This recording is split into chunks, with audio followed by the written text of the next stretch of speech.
Note that the public section of the meeting will be recorded and published online for public access after the meeting. Can all attendees switch off their camera and mute their microphone when not speaking? The camera and microphone should only be switched on when you are invited to speak. If you wish to speak, please use the raise your hand function on the toolbar. We have apologies from Susan Webb and from Councillor Wheeler. And I'll just do a roll call now for the recording to show who is in attendance. So if you could answer your name when your name is called, please. Chair. Present. Councillor Alex Nicholl. Present. Councillor Gregg. Here. Angela Scott. Here. Ken Milroy. I'm here. George MacDonald. Here. Caroline Hiscox. And Gillian Evans is running late. And Councillor Duncan. Here. Bruce Fackerson. Bruce sends his apologies. It's Scott Simon. Thank you. Thank you, Scott. Gordon McDougall. Here. Paul O'Connor. Here. Jonathan Smith. Here. Alistair Robertson. Present. Carl Ladecker. Carl sends apologies. It's Heather Crabb here in his place. Thank you. Richard McCallum. I'm here. Thank you. And David Milne. Presume, Richard, that yeah, I'm here. Yeah, I'm here now instead of David. Yeah, that's perfect. Thank you, Chair. Okay, thanks very much for that, Emma, and welcome to those who are substituting. I think that's Heather and Scott, and also welcome to Richard McCallum, who is our new Scottish Government Locations Director. So welcome to you, Richard, as well. Declarations of interest. Do we have any declarations of interest? Not seeing anybody indicating at the moment, so okay, that's super. Right, that takes us on to the minute of the previous meeting, which was the 3rd of December. Can't believe it was that time ago. It's here for our approval. Are we happy to approve the minute? Yeah, okay. Not seeing any dissension from that, so it's fine. 1.2 is the minute of the meeting of the CPA Management Group, which took place on the 27th of January. It's here for information. Any issues or queries on that? Are we happy to move on? Yeah, okay, thank you for that. 1.3 is our board business forward planner. Are we happy with the content of that? Happy to agree it? I think we've got everything on that we were expecting. Yeah, okay. Right, that takes us on to 1.4, which is the national update. As I mentioned, we have a new locations director with us, Richard McCallum. So welcome again, Richard. We're delighted that you've been appointed as our locations director. I think we normally have a verbal update at this point in the meeting. I think we also have asked members if they have any questions in the interim period between meetings, that we get those sent to you ahead of time so that answers can be provided. I'm not sure whether we had any this time round. I know there was a call went out, but I'm not sure whether we had anything that actually went down to you or not. I'm looking to see if Emma or Michelle can shed light on that. Thank you, Chair. No, there were no questions came in this time. Okay, that's fine. Okay, Richard, over to you. Normally what would happen is you maybe just give us a brief update on things that are happening pertinent to the Community Planning Board, and then we open it up for questions, if that's okay. Okay, thanks, Chair, and thanks for your welcome. And I don't know if you were just being especially kind to me on my first meeting, but as you say, I don't think there's been any any questions. But I'm really kind of delighted to be joining the board. I'm keen to work with you. I'm keen to be a kind of helpful link into the Scottish government. So I know as we I move forward, we'll hopefully find this. You'll find this update helpful. And I'll try and tailor it as to be as useful as possible to the board. But if there are questions, then I think has been the case with other Scottish Government location directors, please do get in contact with me outside of this main meeting. I'm the interim director for Health, Finance and Governance of the Scottish Government. So I think for some of the NHS and IJB colleagues that maybe sometimes join this meeting, they'll be familiar with me, but it's good to connect up with others as well. Really, just three things I was going to update on Chair this afternoon. And the first of those, the independent review of adult social care, I know is up next on the agenda anyway. But one thing, just I suppose briefly to touch on in relation to that, was the Cabinet Secretary for Health and Sport gave an update to Parliament last week. I think probably the real key thing to say is it will be for an incoming government to decide on how that the recommendations are delivered on, indeed if they are delivered on. But certainly the Cabinet Secretary was recommending to Parliament that they should be implemented as soon as practicably possible. I think one of the things the Cabinet Secretary did say was there are clearly ongoing discussions that need to be had with COSLA, and was keen to take those forward. I think recognising the particular point that COSLA raised about accountability and how that would be reflected in a new national care service. So I know there'll be an item coming back on this, but keen to note that that particular item. The other couple of things I just wanted to pick up were, again, as board members will be aware, the 21-22 budget was published on the 28th of January. And colleagues will be aware that there was a local government funding settlement letter issued on the same day. Stages 2 and 3 of the budget bill are due to be on the 8th and 9th of March, respectively. And that will allow some time to consider the UK government budget, which is on the 3rd of March, and probably will say a bit more about the UK government's intentions in terms of funding commitments, and particularly in relation to the COVID response for 21-22. And I would certainly expect that in stages 2 and 3, that will be reflective of the UK budget announcement on the 3rd of March. Colleagues again may well have also seen that the Cabinet Secretary for Finance provided a further update to the budget last week and announced a number of new measures, and that included extending 100% of non-domestic rates relief for properties in the retail, hospitality, leisure and in aviation sectors to cover not just the first 3 months of 21-22, but all of next financial year. And there was also a commitment last week for a further 275 million for local government to support COVID pressures in the current financial year, including in relation to loss of income. So there was just a couple of things on the budget, but happy to pick up any points that others may have on that. And the final thing just to note is last week the First Minister announced there would be a revised strategic framework published this week, which is due to happen tomorrow. And that will set out some of the conditions that need to be met before restrictions are eased. And I know that will obviously be of key interest to the board. Clearly, the timing such that you can't say more on that just now than that will be happening tomorrow. But obviously, this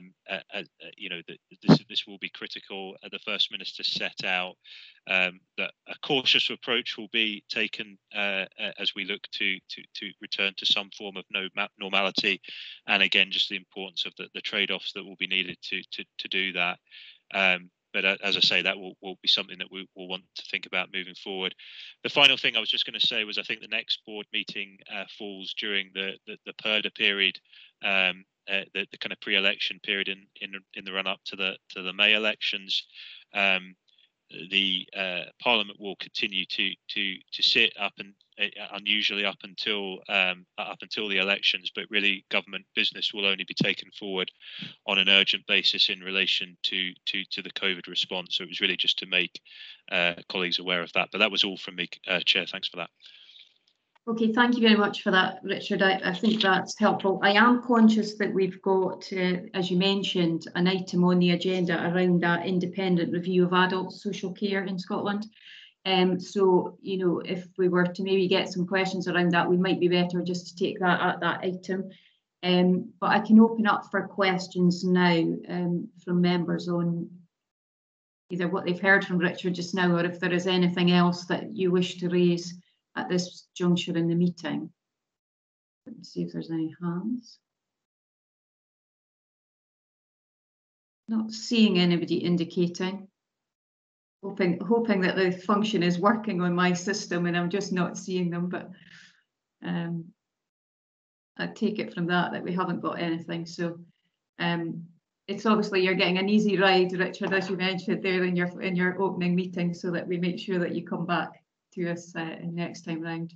But thank you for that. That's been helpful, I'm sure, for those present around some of those aspects, and we can maybe get more into that independent review in the next item. So if we're happy to move on, which I think we are, that then takes us on to 1.5, which is that independent review aspect. Now it's here, the report is here for noting, but as Richard's mentioned there, I think there's obviously been some, you know, there has been quite a degree of discussion around this, particularly at COSLA level, around the findings and recommendations within the report. And, you know, what Richard's obviously alluded to there, there's been discussions in the Parliament about how this will progress moving forward. Is there any opening questions from anybody around this or comments? Yes, Councillor Duncan, I thought you might want to throw your hat in the ring as the IJB chair. Yes, thank you, convener. I'm sorry to be so predictable. It's kind of some information for board members and then some questions, I suspect. The chairs and vice chairs of the Scottish IJBs had a meeting with the Cabinet Secretary, Jean Freeman, last Wednesday morning to talk specifically about this report and also governance issues for the IJB.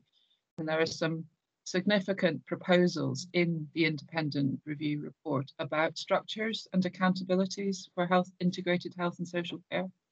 And it was made clear, as Mr. McCallum said, that movement on this will have to wait until after the election and a new Scottish government.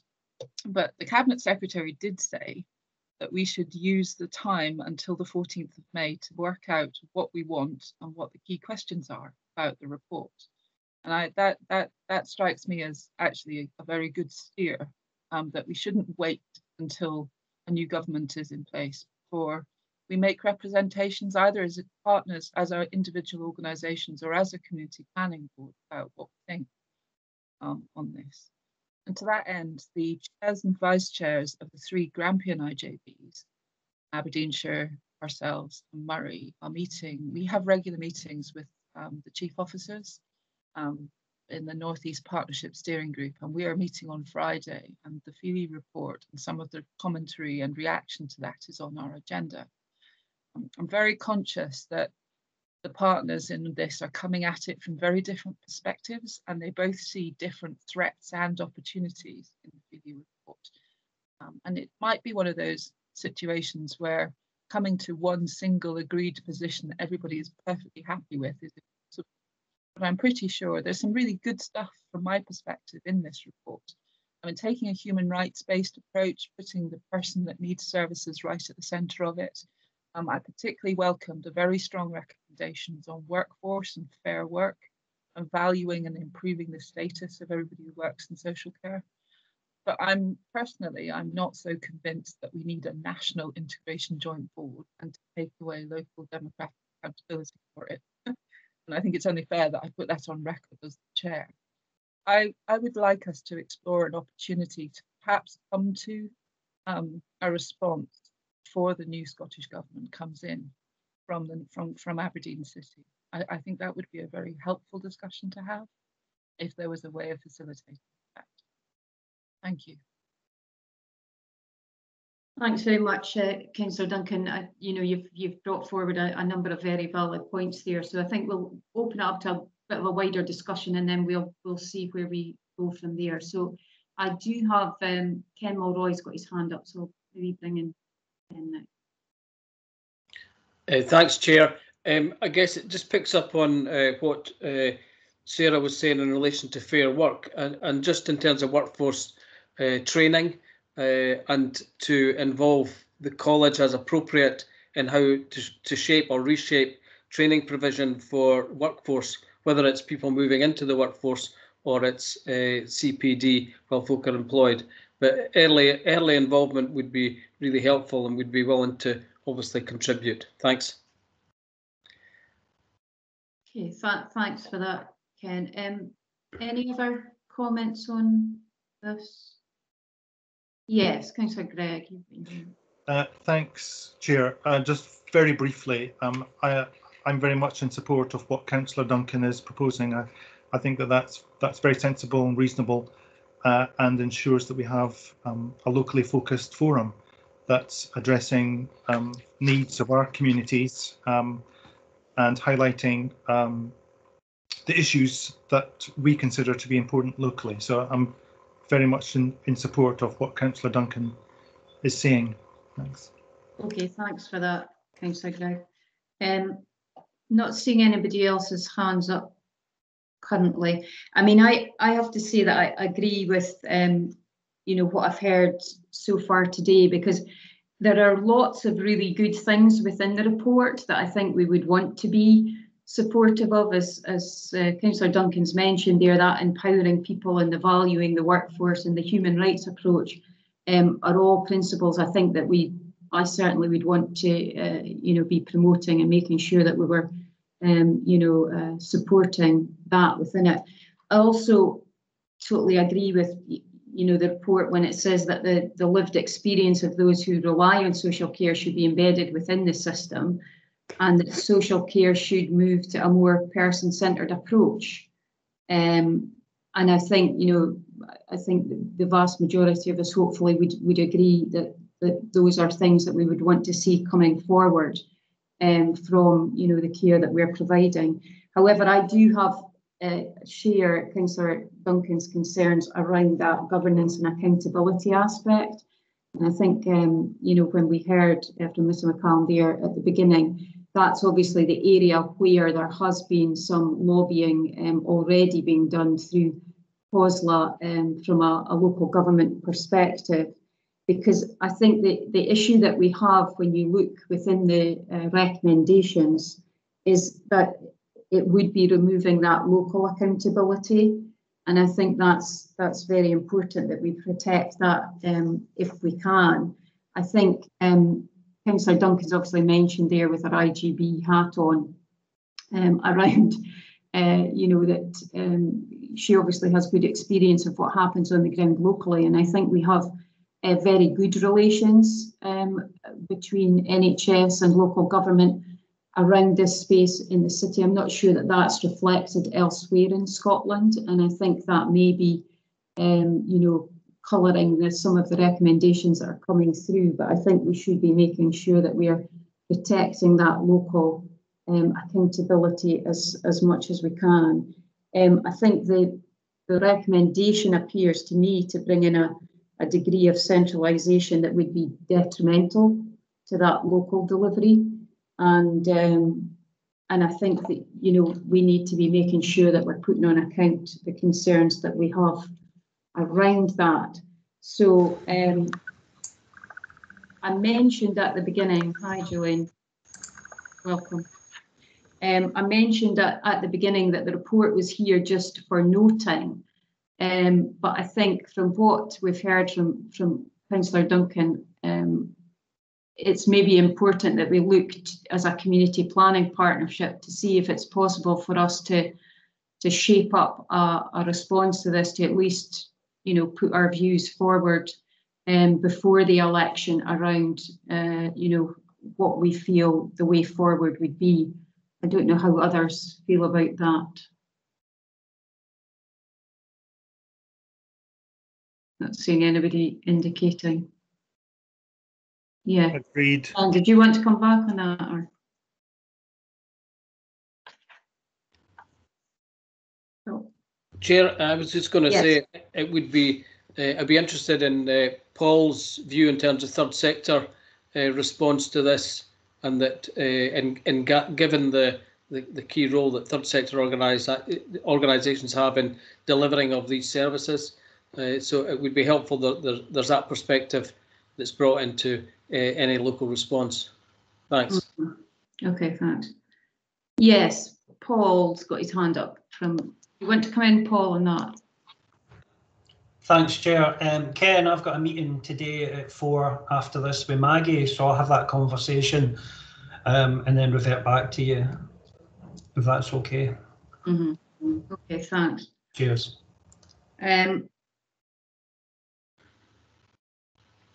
Okay, Angela's obviously on the call. Angela, the best way of us, if we wanted to formulate something around this, the best way of us to.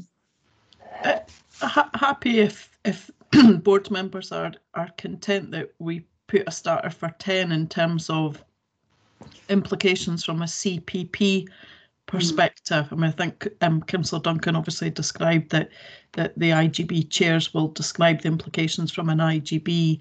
I think what's probably stark is that the paper doesn't give cognizance to CPP. So if you thought it would be helpful, I'm happy to work with some officers and we can put some thoughts down on paper in terms of the implications for CPP, circulate them to the board, and if the board agree, then we could share them with Councillor Duncan for Councillor Duncan to then take them into both the city and then from the broader northeast perspective, Councillor Lane. Okay, I think that seems like a plan to me. Are people content with that? Yeah. Agreed.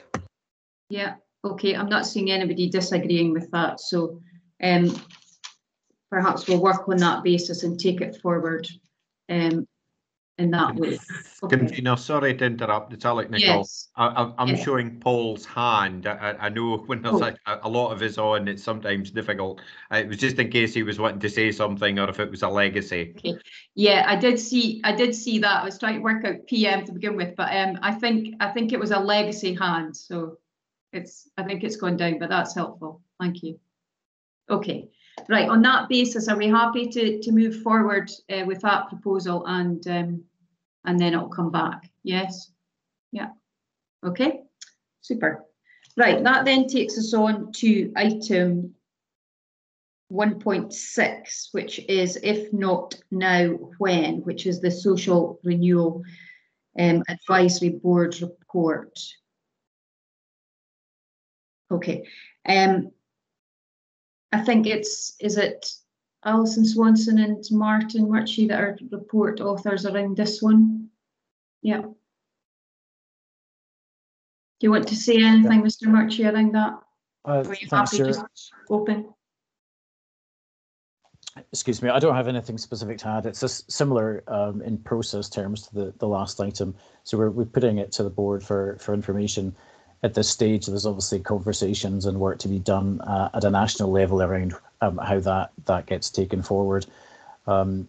We've added a recommendation, or just for noting at this stage, that we'll obviously consider the calls to action and the points within the advisory board's report in preparation of the LOIP as we take that work forward as well. Okay, thanks for that, Mr. Murchie. I'll open up for questions, and I think Jonathan is the first one to be hand up, so I'll bring Jonathan. Indeed, good afternoon. Thank you, Chair. It was Martin there, you touched on some work to be done. Certainly I can see where there'd be scope to link in with some of our emerging priorities through the local outcome improvement plan refresh. One of the questions I had is, while we're doing that work, as I was reading through the 20 calls to action, there was a good number where I think we're already making some strong progress in Aberdeen. For example, looking to access to homes. that we have, I think, some of the best figures internationally in Scotland, Aberdeen among those with the Housing First programme, where we have good support from City Council, Cyrenians, Scottish Government and third sector groups collecting some of the data and also the first-hand lived experience feedback. So it covers both the outcomes from a data point of view and also the experience of those taking part. When we talk about fair wages and fair work, again, that we see in the socio-economic recovery plan and with the Aberdeen Prospers group talking about not simply entry into sometimes quite volatile 0 hours contracts or minimum wage, but looking at well-paying careers as a focus for the partnership. So really, you know, between now and maybe a month or two as we move into spring, I imagine that local authority areas, community planning partnerships across Scotland will also be looking at how they can connect with these priorities. But again, can we make sure that for Aberdeen, we firmly set the precedent of what we're already doing well on this, that we don't perceive this or allow it to become a wiping clean of the slate, where we have already made good progress on these calls to action. Yeah, I think that's a good point, Jonathan, that we don't want to be throwing the baby out with the bathwater. We want to make sure that you know, we're obviously utilising that for the refresh, but you know, acknowledging areas where obviously work is you know, fairly advanced as well is an important factor, and I'm sure that we'll take that forward as we go into that refresh. Any other questions, comments on this? No, not seeing anybody indicating. Are we content to agree the recommendation then, which was noting and that it will be considered as part of the refresh of the light moving forward in the coming months? Happy? Yeah. Okay, thank you for that. Right, that takes us on to 2.1, which is the Socio-Economic Rescue Plan Progress Report. Obviously, you know, telling us where we are with that. Any questions or comments on this report? Thank goodness, not seeing anybody indicating stunned silence today. Oh, yeah, Paul, don't let me down. In you come. Thanks very much, Chair. It was just page 48, 4.7. I was wondering if there's a timeline for the completion of the website and the launch of it in relation to the jobs portal. A really nice piece of work there. And I suppose I was also going to add to that, is the third sector organisations allowed to add job opportunities within that as well? Good point on that, Paul. I would hope so. But I think we've got Ishbel Gregg with us today to answer any questions we might have on this. Yep, thank you, Chair. Sorry, I don't actually have the specifics around the timelines for that question and that action, but I'm happy to pick it up and sort of feedback to the board. Could you also pick up on the aspect of whether you know, other organisations could post on there as well? Because I think that would be helpful as well, and you can feed that information back to the board. Yeah. Thanks for that, Ishbel. Right, I've also got Gillian Evans has got her hand up, so I'll bring Gillian in. Thanks very much. I really enjoyed reading the report and looking through all of the actions. What tremendous reach throughout the report. I just wondered if there was any highlights, anything in particular that you felt had really worked incredibly well, or had made a huge difference. I mean, there's lots of things, but what were the standout things within the report that you were particularly proud about or had great outcomes? That's maybe unfair to ask that question, but it was to bring it to life a little bit. Yeah, I think it's good when we can tease out sometimes some of the information that's on just the written page doesn't convey exactly the work that's going on the ground. Just to be fair to Ishbel stepped into the breach to cover for Mr. Sweetnam, who had something else on today that he was unable to come to talk to it. So I'm not sure how much Ishbel can maybe go into that, but do you want to, Ishbel, is there certain things within the plan that you feel should warrant you know, further highlight?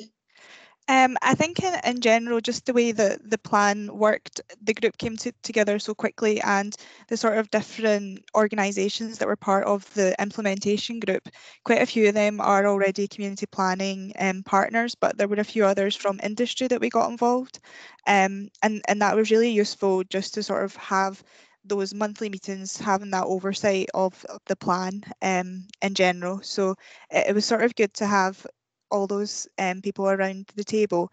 I would say sort of picking up from the business theme, which I was sort of looking after. We had the approval of the business charter for Aberdeen City Council a way back at the start of the plan.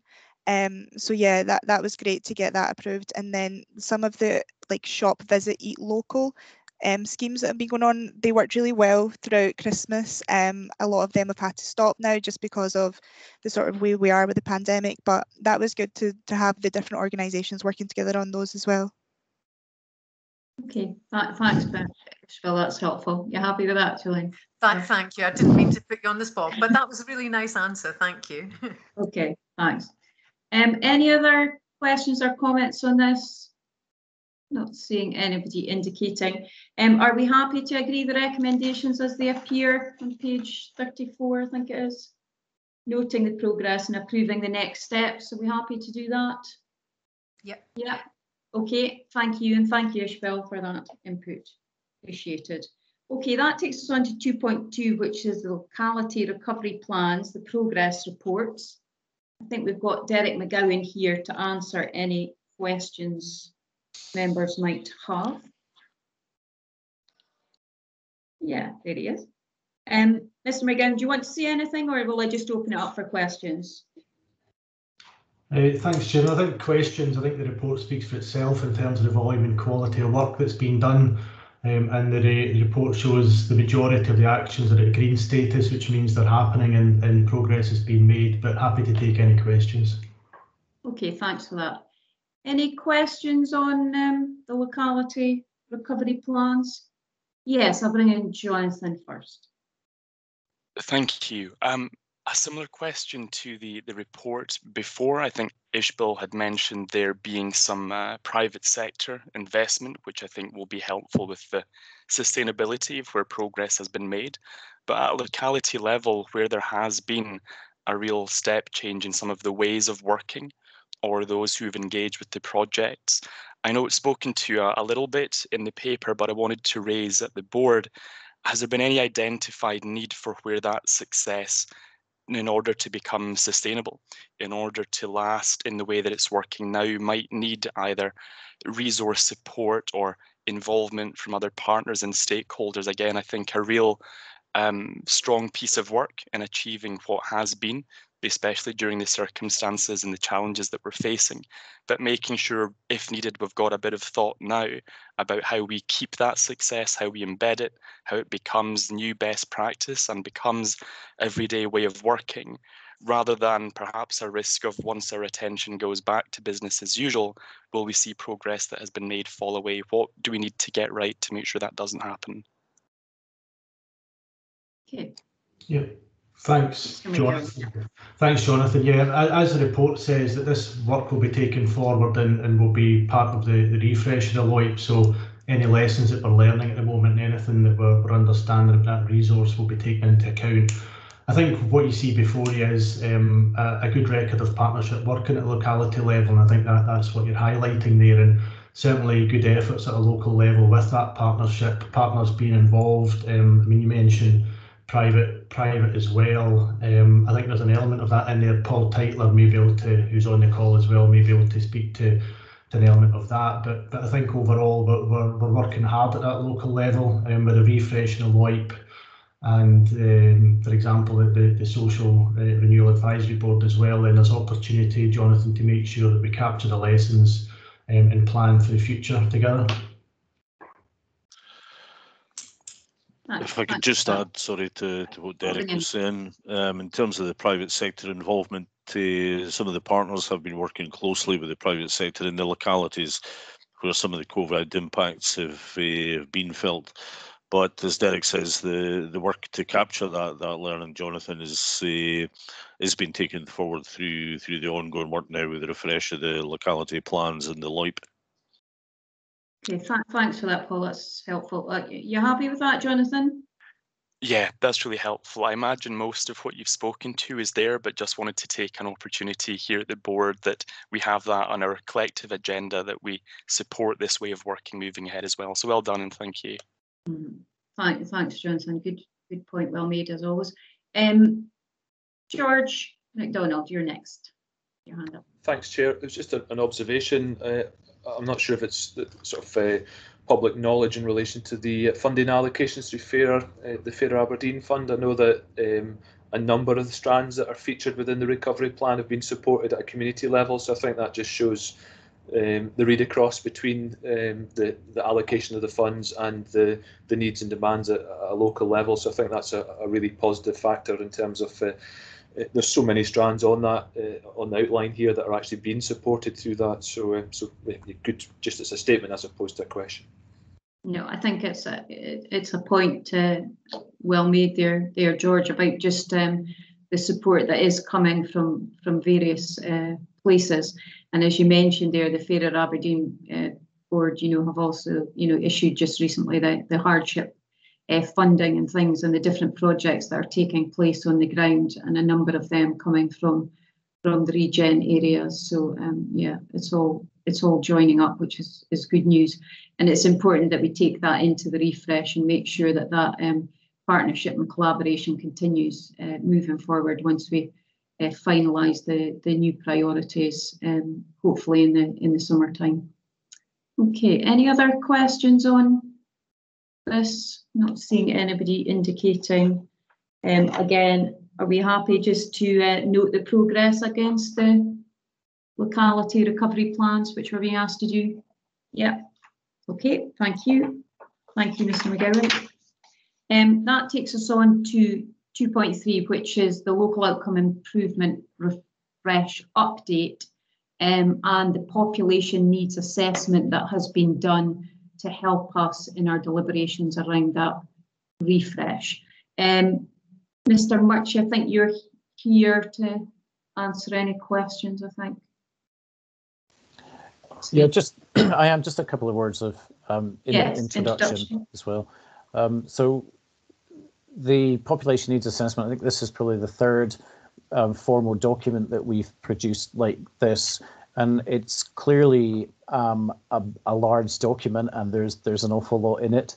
It's also a point in time in terms of the data that we have, and the frequency or the currency of some of that data changes. Some of it's very current, others we kind of have to wait for updates. And so it's a useful thing to bring together in one place to have a look across the city in all those ways. I would remind board members as well, though, that largely the information and the data that's within the PNA is the data that we put in the outcomes framework, and that we update that on an ongoing basis when we have new data. I had this at one of the council's committees last week as well, and was asked around sort of key messages in terms of an executive summary for the report. So just we agreed that we would work on that as a trying to find the balance between getting across strongly what the key messages are coming out of the population needs assessment, the balance between that and of course all of the detailed information that in its own way is really important as well. So we're working on that, and we would bring that to the board when that's ready. I'm happy to take any questions. Okay, thank you for that, Mr. Murchie. I think it was at my strategic commissioning committee that we requested that, and I think it would be helpful. We do it quite often for the reports that we publish through the community planning partnership, and I think it's helpful if we have that, just so that there's a go-to document there that gives the pertinent points as well in one place. So that's good. I'll open it up. Do we have any questions or comments on the population needs assessment, or indeed the proposals for moving forward with the refresh. I'll start with Gillian Evans first, and then I'll take others as the hands go up. Thanks very much, and thanks for sharing the report, which I've not studied in depth detail yet, but I just wanted to commend it because it is a colossal amount of information, which is a really, as Martin said, a really good reference point and the basis upon which you start to have the discussions about where the gaps are as part of the LOIP. And I really like, although I welcome the idea of an executive summary, I really like the infographics on each section. I think that works really well, and of course you go to the one that you're most interested in. So I think it's quite a digestible form. And like that. I wondered, my question was really just about the Sustainable Development Goals. I know that there's a number of us are really keen on that because it helps you think about Aberdeen's contribution towards national, international and global goals for sustainability. And I think they embody community planning. And I can see that it's threaded through in that it's made reference to it. I just wonder if there's more that we could do there to start raising our sights about what the needs of our population or our place are on the back of the Sustainable Development Goals, because they do slightly change your focus from necessarily being so local, but they think about your contribution in global terms. And I'm thinking particularly about environmental sustainability, which would be one which we've all got a stake in. What we can do locally matters, but it has to be in contribution of the bigger picture. So I think it's a great start in terms of introducing the Sustainable Development Goals in the population needs assessment and in the LOIP. And I think there's probably more that we could do to stimulate perhaps our ambition and thinking. I hope that makes sense. You look rather perplexed. Maybe I've not made it clear. Yeah, I mean, a little bit perplexed, I suppose, because it's about, you know, I see the strategic goals there and, you know, that bigger picture, but I suppose it's flowing down into that localized level for local outcome improvement plan. So I'm not sure whether it's maybe just you mean that we need to show how we will link into that higher level, but for the purposes of what we're trying to achieve within the refresh of the local outcome improvement plan, those are very localized priorities that we're bringing forward, but they come cascade down from that higher level. So it's maybe just that link that you're after, or? Yeah, can I come back and just because you're absolutely right. I mean, it needs to be local. It needs to matter to our local communities. It absolutely does, and that's clearly what all of our data is showing. And of course, there's community engagement throughout it as well. So it is really important. But if we were thinking about, for example, environmental sustainability, we might be thinking about and within that part of the LOIP, our focus is on air pollution. It's on environments at risk of flooding. It's on things which matter to Aberdeen. But perhaps if we were thinking about what you might contribute in terms of global goals, would be things like what proportion of our total land area is forest. And that has, and we wouldn't think about that necessarily in our local groups, but that's what you're kind of stepping towards when you think about wider environmental sustainability. And it's not to take away from discrete actions which mean something to the local community. It's just to set it in a global context, I suppose. Sorry, I'm still probably not making any sense. I'll get my quotes. No, it's fine. Angela's got her hand up, so maybe bring Angela in, and then I'll maybe come in on the back of that. So Angela, do you want to? Yeah, and Gillian, thanks for the challenge. I guess what the LOIP does is the aggregation of what we'll do together, but each of us as institutions, the third sector and community, all then do kind of singular activity or do some of that singular activity through other partnerships. So if you take the energy transition goal of 2045, Council with a whole load of other partners beyond the CPP are progressing that route map for how we get to net zero by 2045. So the LOIP doesn't up to now hasn't attempted to include your own single system contribution or my own single system. It attempts to just simply say, here's what we're going to do, and that's not simply just the sum of the parts of the individual institutions, but actually here's the partnership activity. So I guess that there's a whole load of activity. You've picked that particular outcome in terms of the sustainable goals, but you could take, you know, a whole load of other areas where there's a whole load of other contributions that are taking place in different forms of partnerships, some of which the council is part of, some of which we're not. The LOIP to date hasn't attempted to include that scale of other contribution that's going on. It's simply attempting to take the activity that we are agreeing as partners to work on. I guess, though, against the backdrop of the population need assessment, if you stick with that particular goal, then the challenge of achieving net zero by 2045 is proving increasingly challenging. And the Climate Change Committee itself said that we need to by 2030, we need to be more sitting at about 78% of the way there rather than the 75%.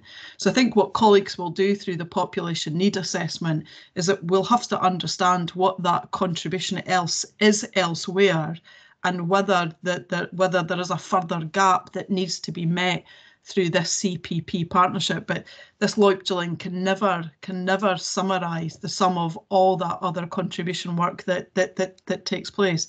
I think what we are hoping, though, is that through the population need assessment and in turn the LOIP, that each single system will go and reconsider your own plan. So if you take your own organisation, assuming that you'll be building a climate change plan for your own emissions in the city, and that through understanding the assessment in the population need assessment, you'll go and rethink through your own single systems plans and whether you're making an adequate contribution to that particular goal. But I think it's the challenge, Gillian, of trying to concentrate on what's the additionality that comes from the additionality of the partners around the table working, as distinct from what our single systems do, either singly or through other partnerships. And it's a weighty tome, as you know already at the moment, between the population need and the LOIP. It would be very challenging to identify all that other activity. That said, I don't think that we should shy away from doing that.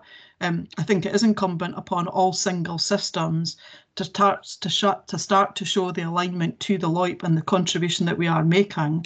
And I'd be keen that as we continue to mature as a partnership, that on the back of the LOIP, we can start to think about how we each show our then single agency contribution, because it isn't a mission at this stage in the journey. What we're trying to concentrate on is articulating the city's need, understanding what we can do by way of additionality as partners working together.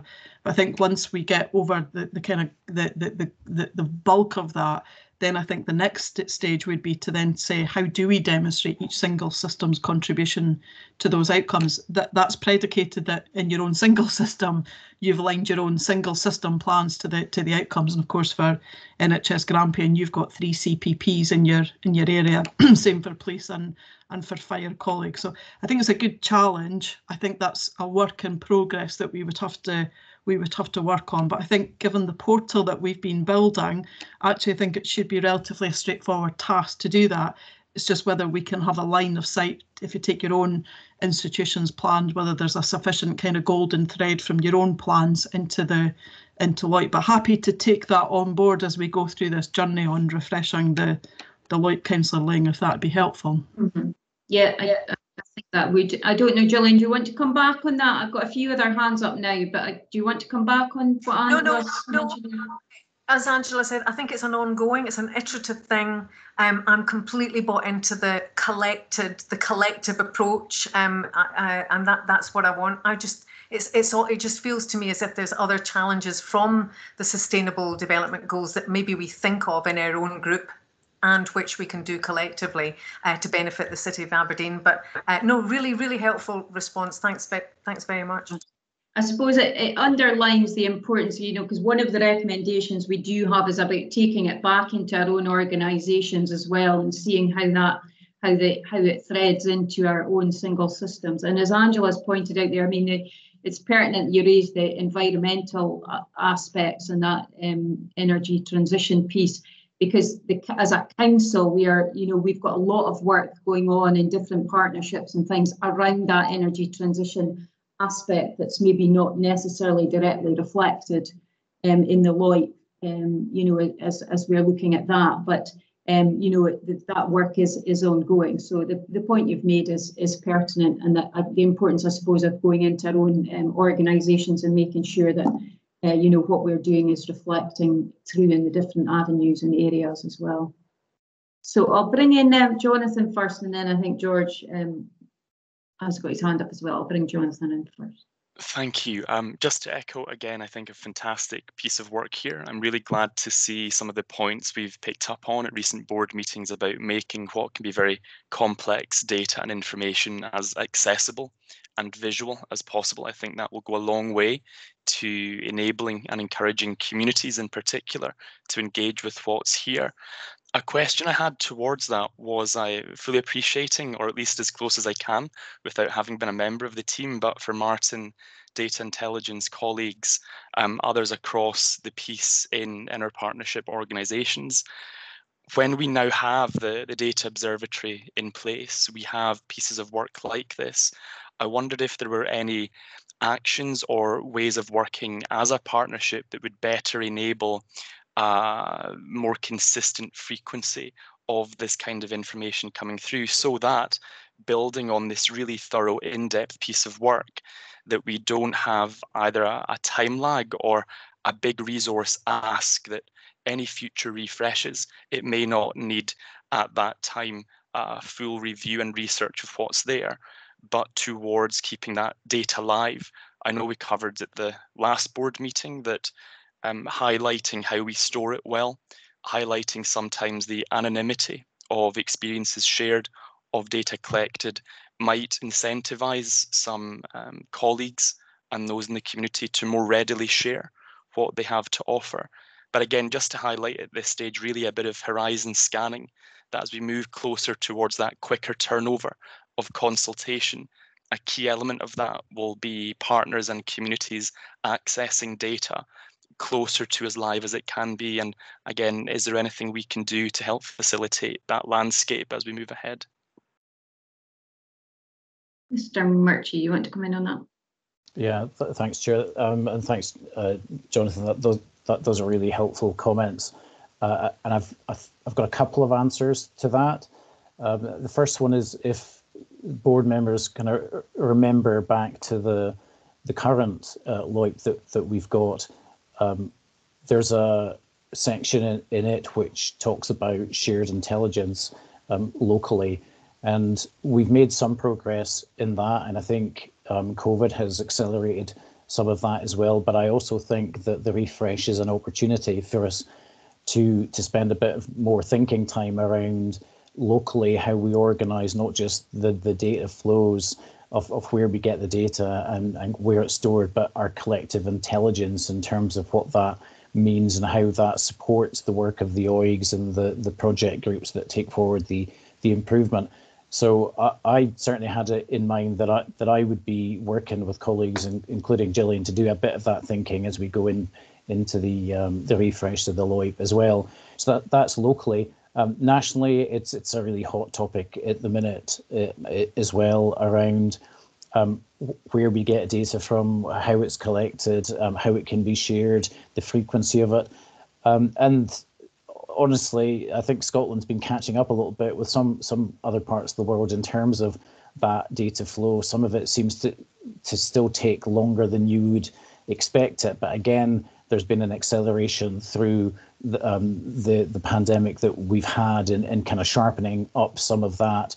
I know that local authorities are working with the digital office and improvement service around how we can, and presumably this will spread into other partners in the public sector as well, is how we can put in place common standards, common data platforms, and improve that data flow and reduce the burden as well that's certainly on local authorities of reporting continuously in ways that are probably a little bit outdated now.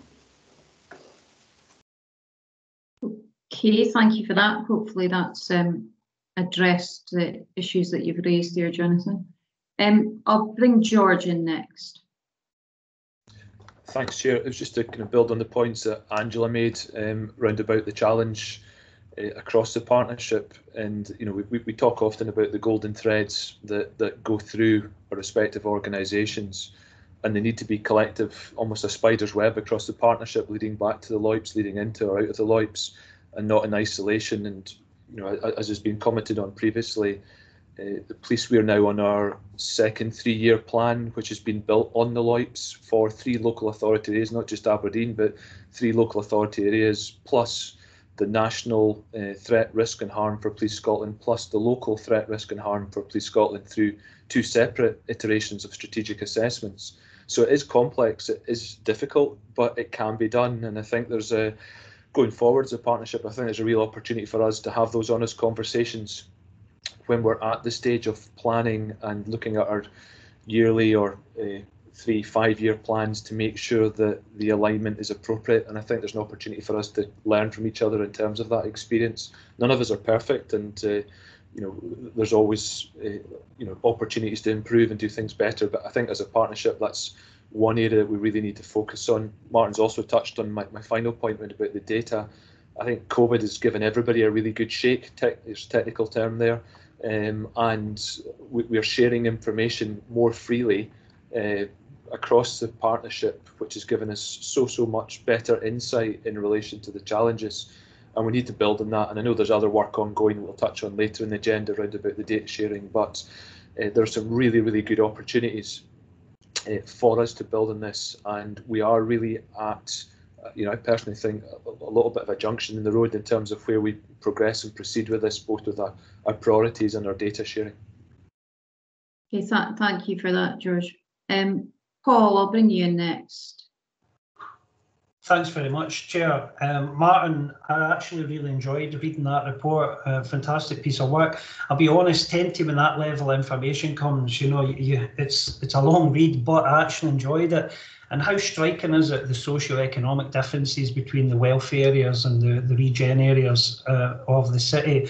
But can I just ask, there wouldn't be any problem of ACFO sharing this across the third sector at its current condition, because there's amazing information and statistics in there that really would inform a huge amount of our funding applications.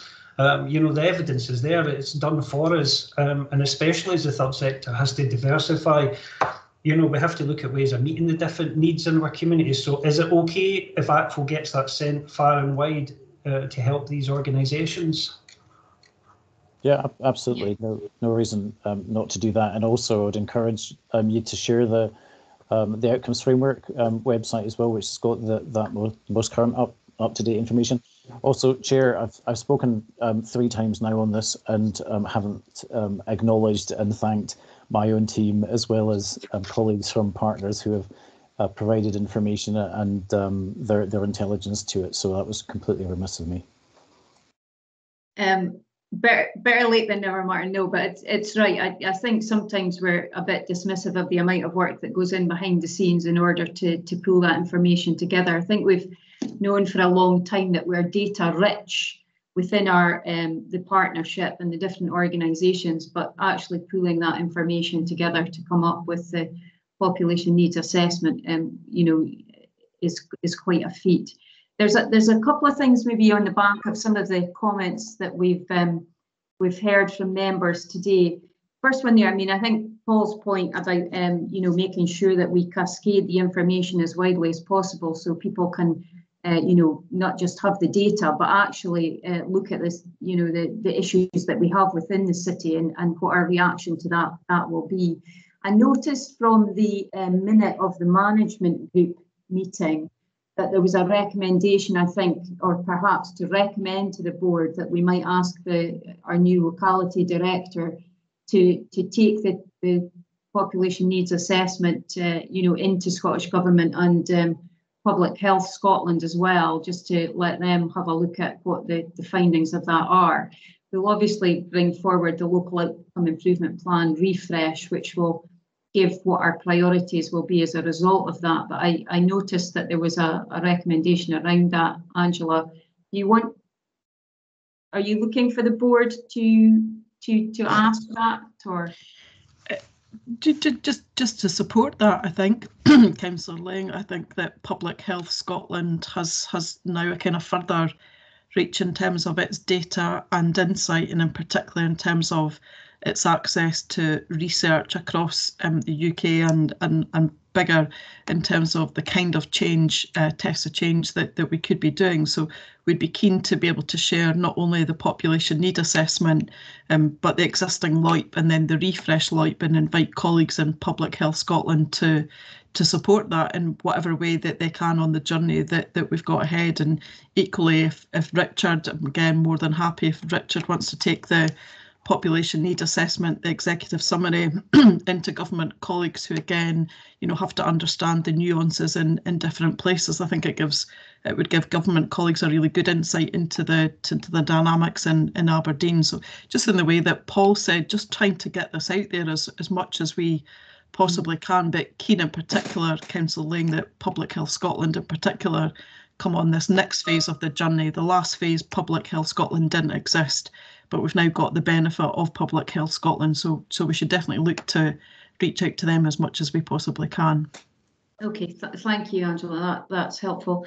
I suppose the other things, when we're looking at the population needs assessment, it's beginning to show us, I think, the far-reaching impacts of COVID. But I think we undoubtedly have to accept that what we're going to see on the ground in the coming months may well influence the decisions that we're making around that refresh. And I think it's important. We've mentioned, from Gillian's questioning and comments earlier, the importance of taking it not just into that refreshed LOIP situation, but also taking it into our single system plans as well. Because there is lots of work going on the ground that is being done in our own organisations as well as a partnership, and it's important that that's reflected, I think, in the work that we're going to do. As far as COVID goes, I think we had the socio-economic rescue plan on the agenda earlier, and the good thing, I think, from the partnerships point of view is that we embedded that.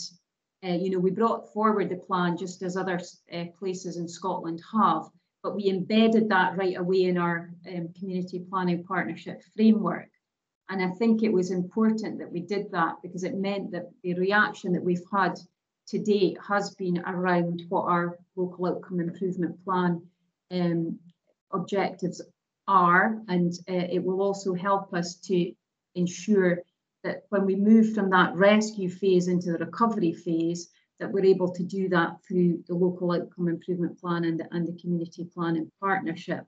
I think what we do see from the population needs assessment is the threat around that local employment aspect. We've always had relatively low unemployment in the city. We've had the buoyancy of oil and gas.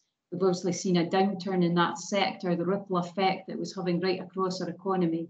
And the COVID aspect has just heightened that, 100-fold, if I'm honest. And so that, our plans around that diversification, the training aspects, all of those things are going to be vitally important as we move forward. I think you can see from the population needs assessment the financial pressures on individuals and families. We mentioned earlier about that hardship funds and the Fairer Aberdeen Fund. Many of the applications that were coming in were from areas that we hadn't normally had to provide assistance to, and I think that's telling about the COVID situation, particularly around fuel poverty, food poverty. Our response to that and some of the initiatives and projects that are coming forward will be important in the coming months, but I think we need to take that very much into the local outcome improvement refresh. There's also some good stuff, I think, and sometimes we lose track of the good things because everybody is talking about that COVID aspect. But you look at things like the living wage, the work that we've done around that. I think that's been really important, and we've seen a reduction in the number of people who aren't earning the real living wage, and I think we should take heart from that, but we need to redouble our efforts around that. homelessness, I think it was Jonathan that had mentioned something around that earlier, and again we were seeing good drops in the percentages of homelessness applications, you know, and so we're dealing with people quicker, we're providing that accommodation more speedily, and indeed the support that people were requiring around that. And some of our environmental stuff, particularly around waste disposal and things, looks really good as well. And the other aspect, which I think we should take heart from, is that volunteering aspect, because although we've seen a big upsurge as a result of COVID, and we want to ensure that we can, you know, build on that and retain as many of those volunteers as possible, I think you can see reflected in the report just how much volunteering was going on prior to that as well. So, you know, there are lots of things within the PNA that we can take heart from, as well as some of the challenges that are out there. The only other thing that I wanted to maybe touch on before we look at the recommendations that we had was around that population aspect, because we're obviously using the data here to tell us what the needs of the current population are. I wondered around that piece about a wider population strategy in effect, because as we know only too well, particularly the funding around public sector organisations quite often is driven by population.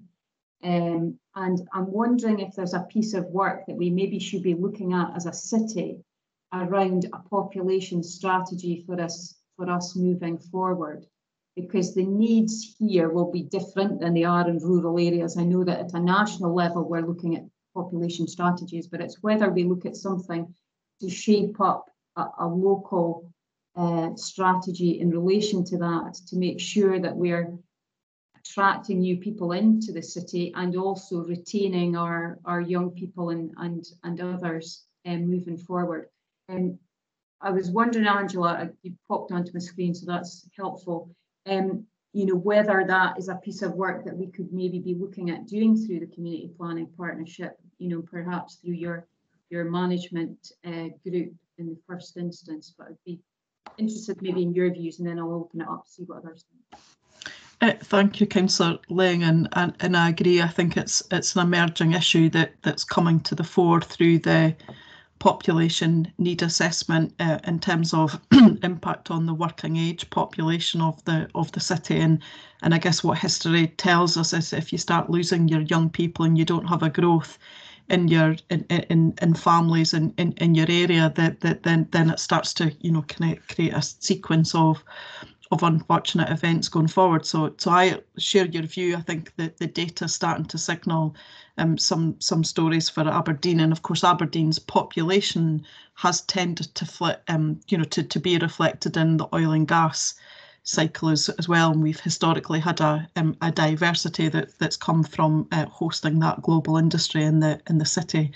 I would be happy, Councillor Lang, to through the management group to get underneath the skin of the data and the trends, and for us collectively, and to start to try and map out what within the parameters that we operate in at a local level and the levers that we do have available to us, what we could do in order to start trying to tackle some of those issues. But clearly there are two layers of government above us as a CPP who will have a different set of levers as well. But happy to start to do some of that thinking through the management group, Councillor Lang, and bring some reports back. It's a complex issue. There's not going to be a straightforward set of solutions, but within the parameters that we have, I think we could certainly bring some thought pieces back to the management group.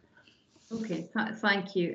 I'll bring in Jonathan because he's his hand up. Angela, around that. Thank you. I'm sure it's already there, absolutely sure that it is, looking at both the population needs assessment and also the recent management group work. Just as a note of when we move forward with that population strategy, I think we're seeing globally that where it has been attempted a regional plus scale, that sometimes the smaller user group inequalities, so we could be talking about lines of ethnic minority background, gender, geographic location, etc. I think we do have strong work on this ongoing with partners like GREC, Grampian Regional Equality Council, a number of third sector groups, all of the partners here in community planning, all of us having our own internal priority objectives on that. But just as a note that when we do go forward of that, where we have a good strength on awareness of inequality, even when it affects those smaller numbers of groups, if we're able to retain that focus, even as we might shift towards a broader population strategy, that we learn from where it hasn't perhaps been at its best elsewhere in the world over the past few months, and take the opportunity to get it right for us in Aberdeen. Okay, I'll maybe bring Angela back in on that. Do you want to come back, Angela? Just to say, as always, really helpful input from Jonathan. I've met with Greg recently. There is some insight into particularly how some minority groups have been affected by COVID, not only in terms of the direct impact, but also communities' reaction to some of those parts of our population. And Greg are keen, and I know are already involved, Jonathan, in informing the population need assessment and the LOIP. So we absolutely won't lose that focus. Absolutely, that needs to come forward, because COVID, has highlighted some particular issues. So they are heavily involved, Jonathan, in the work that we're doing on refreshing the LOIP. That's great. Thank you. Okay, thanks for that. I'm not seeing any other hands up at the moment, so if anybody wants to say anything before we move on, say it now. Not seeing anybody. Okay, we do have, as I mentioned, the recommendations appear on page 88, I think, where we were approving that we use the PNA as an evidence base for the refresh of the LOIP. We're agreeing that partners will take the PNA into their respective organisations and consider it alongside their strategic plans, and noting the development stages and timelines for the LOIP as they appeared in Appendix 2. So that's just taking you through what the process will be from now until the refresh comes back into the July meeting. I would like to add in that aspect about that, asking Angela to take that through the management group around that population strategy, working something up around that locally. So are we comfortable to include that in the recommendations that we've spoken about? Yeah, not seeing anybody dissenting from that, so I'll take that as a yes. Thank you. Okay, thanks for that, Angela. That then takes us on to community engagement on priorities for improving local outcomes. I think we have Michelle. Yeah, Michelle's on the screen. Michelle, do you want to say anything in introduction to this before we take questions? Yep, sure. Thanks, Councillor Lang. I just really wanted to highlight that this paper very much follows on from the last paper and the PNA. We've been using that document and the data within to have discussions with our outcome improvement groups throughout January and this month to make sense of what those kind of key data trends are and what it means for the partnership. We've also been having those discussions with our locality empowerment groups and our priority neighbourhood partnerships. So we've got that opportunity with those groups. We've got an engaged audience there to start to share some of that data with them and to hear from them what they believe to be their priorities. I guess what this paper is highlighting is that there's a large community within Aberdeen that are not engaged in these groups, but we want to also give them a voice in this process, give them a way of putting their views forward. And that's really what this simulator is about. So the paper that's presented to you, we're asking for you to approve the use of the value simulator.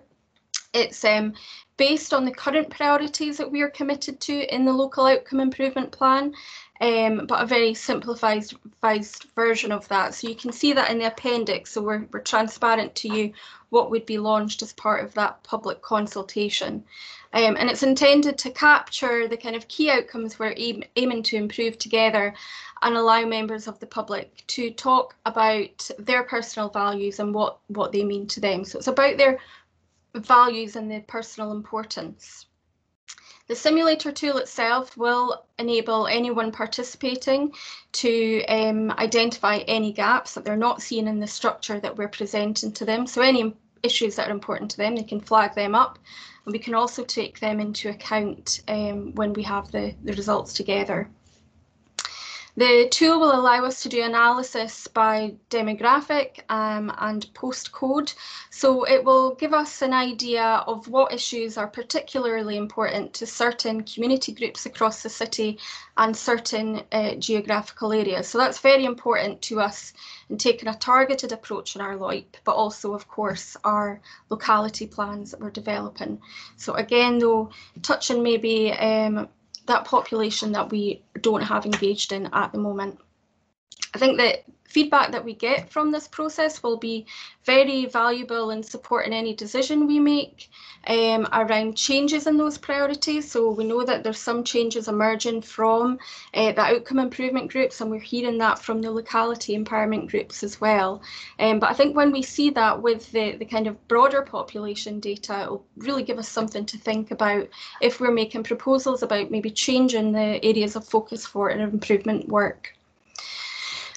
The plan is that we would run this throughout March, and at the end of that time we'll be able to bring that feedback together with the proposals that are coming from the outcome improvement groups and our locality empowerment groups priority neighbourhood partnerships, and it will give us the opportunity to form a holistic view of what's important to the city using the data and the feedback from those groups, but also just that feedback about what's important to the general public.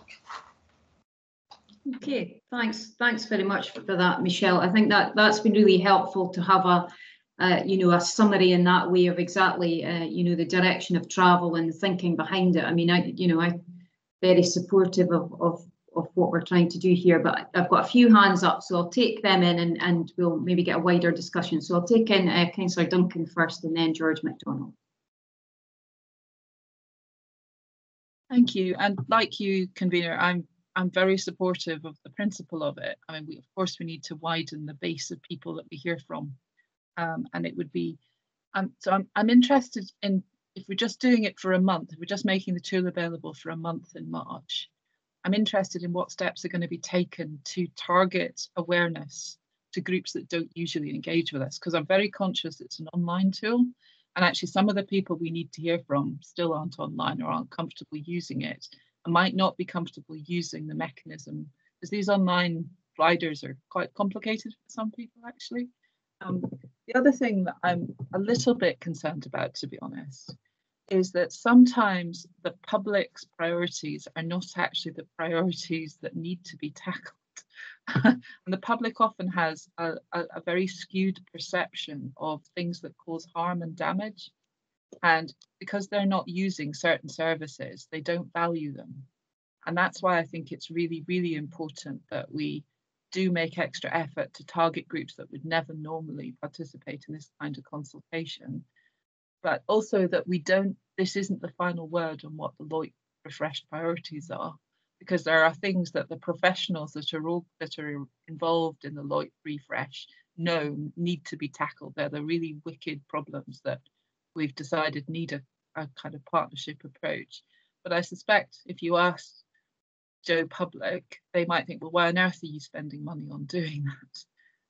So I think it's useful for two things. It's useful for helping us identify priorities, but it's also useful for helping us identify areas where we need to improve public understanding of why we're doing something. Yeah, I think that's some really good points there. Michelle, do you want to come back on those before I open it up to others? Yep, I think with regard to the reach, obviously we're kind of in a funny period because we are having to do a lot of things digitally. We do have the community empowerment group in place for the partnership, and we have a meeting on Thursday of this week, so that will be one of the kind of key issues that we will be talking about, how we can get that reach. And we do have Greg around the table, as well as Jonathan Smith as a member of that group. So we will be looking at making specific plans for those harder to reach groups, but take on board what you're saying about the limitations of the kind of digital situation we're in. The actual content of the simulator, we've tried to provide kind of summary information to communicate why we think it's a valuable project and why we are proposing we would invest in that as a partnership, indeed already are committed to doing so. But I do take on board the feedback that you've said, and going back to my introductory remarks, it has to be that rounded holistic view so that we take the feedback that we're getting from the public and take it with the judgments of the professionals as well, and then of course reporting back to the public the outcome of that exercise. It'll be very important to show that we have heard what has been said, but in terms of whatever decisions we make as a partnership, being able to communicate that very clearly to the public why we've made those decisions. But I think it's a stronger position to be in, to have listened and to gather those views, because they do make a difference. I think sometimes, Michelle, that it's managing people's expectations. If they take part in this and they give their views, what will happen with those views? And I think it's maybe important that we have to make it clear that they will be looked at in the round with other aspects and other ways in which we consult. Because quite often, we have experience as a council, we consult on lots of things, and quite often, if the council doesn't do what the person has asked us to do, they look at that as we haven't listened, and because we haven't followed through with what their opinion was. But quite often, as we know, the opinions will vary on different things. And so there may be 50% of people that are unhappy with a decision and 50% who are happy. So I suppose it's about us trying to maybe give a bit of narrative around how we will use the information that we're gathering, and how their opinions will be fed into the process, I suppose, as well, in that respect. Okay. I can make sure that we have that messaging, and I would say that we're doing some testing with a sample of community members this week. So that's one of the questions we can seek feedback to get a sense of what their expectations are around that, and make sure we've got the messaging right. Okay, thanks for that. Do you want to come back, Sarah? Are you happy with that? Oh, I think she's frozen, she's gone. Yeah. Okay, I'm going to bring in, I think it was George next, and then Jonathan after that. Thanks, Chair. Just to build on a couple of those points, I think given the limitations that we've got with our ability to engage with the community in the kind of conventional ways that we would like to do, I think is an excellent opportunity to try and reach out and actually just gather some of the data that will be really, really helpful. My point is about the resource implications, 3.1 in particular, financial costs. It's not, it's not a substantial amount of money, but it's still a reasonable amount of money, and I just probably be unpopular here, but reach out to the partnership. And is there a willingness for the partnership to use that term, put their hands in their pockets, and for individual organisations to contribute towards this? I don't think it should sit solely with the council, and we're all getting benefit from it. So, certainly from a police perspective, I'd be willing to look at my budget in relation to making a contribution to that cost, if that was agreeable, Chair. Okay, you're not going to be surprised by my answer that yes, I would welcome that. As you mentioned there, George, I mean, it's not, in the scheme of things, it's not a huge amount of money, but we don't, our budgets are committed with community planning already, as you know, because we've allocated that earlier in the year. So yes, I mean, my plea would be, if organisations within the partnership do have some free finance or spare finance, I know it's not often that happens, but if there was anything, we'd certainly be, agreeable to people coming forward and offering a share of that. So thank you for your commitment there. I know Police Scotland are usually pretty good when it comes to when we put pleas out for working in partnership with the finances, as well as the collaborative approach we take to the work that we do. So thank you for that, George. And as I say, if any others have a few pounds in their budget, then I'm sure Michelle would welcome their contact around that. Okay, right, I'm going to bring in Jonathan now, and then I think he's the last on my list at the moment anyway. Jonathan. Thank you. Just to say, certainly from a community perspective, I think a real excitement about the prospect of what this project could mean, the role that it will have in this changing environment, I think, of having, like we had with the population needs assessment, more readily accessible information, a quicker turnover of consultation, having that ongoing dialogue. I think touching on Councillor Duncan's point there, that when both the input into and feedback from a process like this has a higher turnover, that people don't feel frustrated of. I gave a view 2 years ago, 5 years ago, what happened with it. Instead, it becomes an ongoing process. On the note there of the sustainability of the project, I wondered whether some kind of, and I'm sure this will already have featured in the thinking of the group, some kind of quality improvement methodology around it to show to what extent is the process, as well as its content and output, meeting some of the objectives we have around how empowered do I feel, some of the questions in City Voice, some of the questions in the online digital local place plans and the locality tools. To what extent am I able to have a say? How informed do I feel? That if we had some feedback on that throughout might be helpful in doing two things. One, meeting some of that need, Chair, about communities seeing where their say has gone and what's been done with it.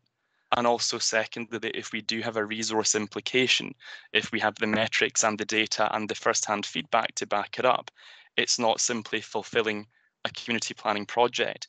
It's part of that landscape of democratic engagement, of participation, of transparency. I don't think it's a silver bullet, certainly, but it's close to it. I think it will be complemented really well with the ongoing work we have around the information, around the virtual tools. And just lastly, as a note of reassurance, perhaps, that there is one event that has stuck particularly strongly in my mind for a number of years now, which was one of the first PB, participatory budgeting events we had. Someone was there from 4 Pillars, which is the LGBTQ charity, and said, we have a trans outing day. There are people here who are, and we're not going to say who they are because they'd rather not, but they're here. And we recognise that most people in the audience do not identify in that way, but nonetheless, we're asking for your support. The story that they told, the experiences they shared, it was one of the highest voted projects of the day. That was when we were down at the school near the beach.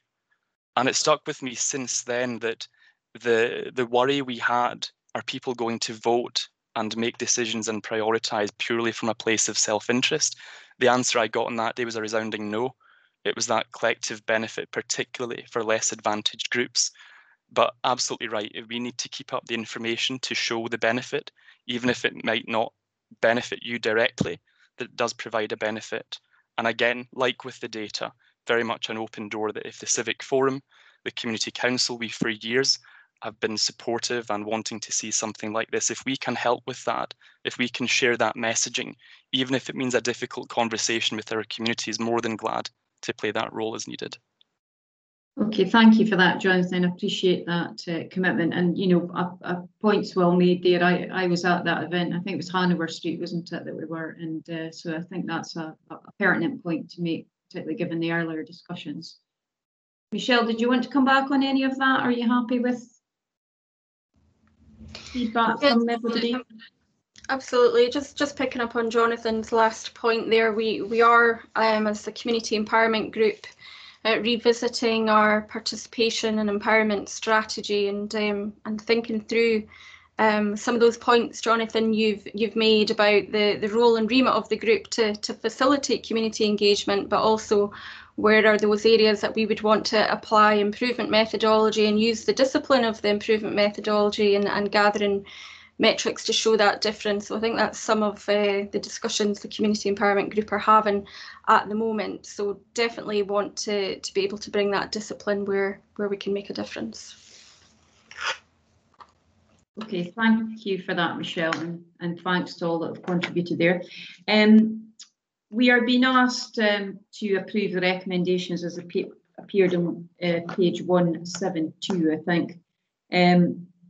So are we happy to agree the recommendations as they stand?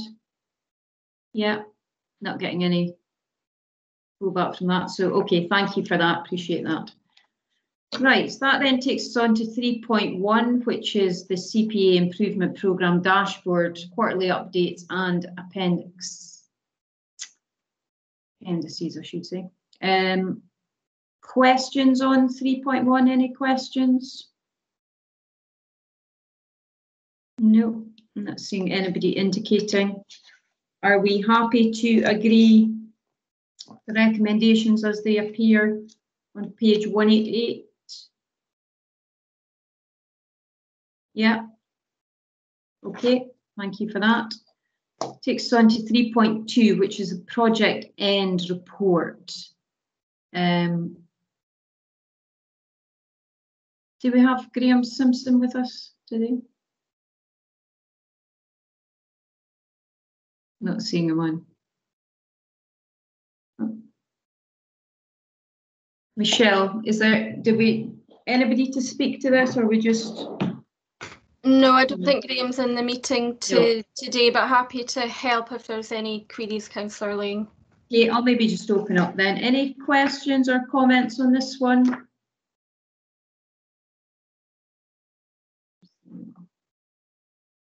Not seeing anybody indicating. I mean, I suppose from one perspective, I mean, it's good. I think it's good that we've seen the project come to a conclusion. I think, you know, we should commend the project team for achieving the aim that they set themselves.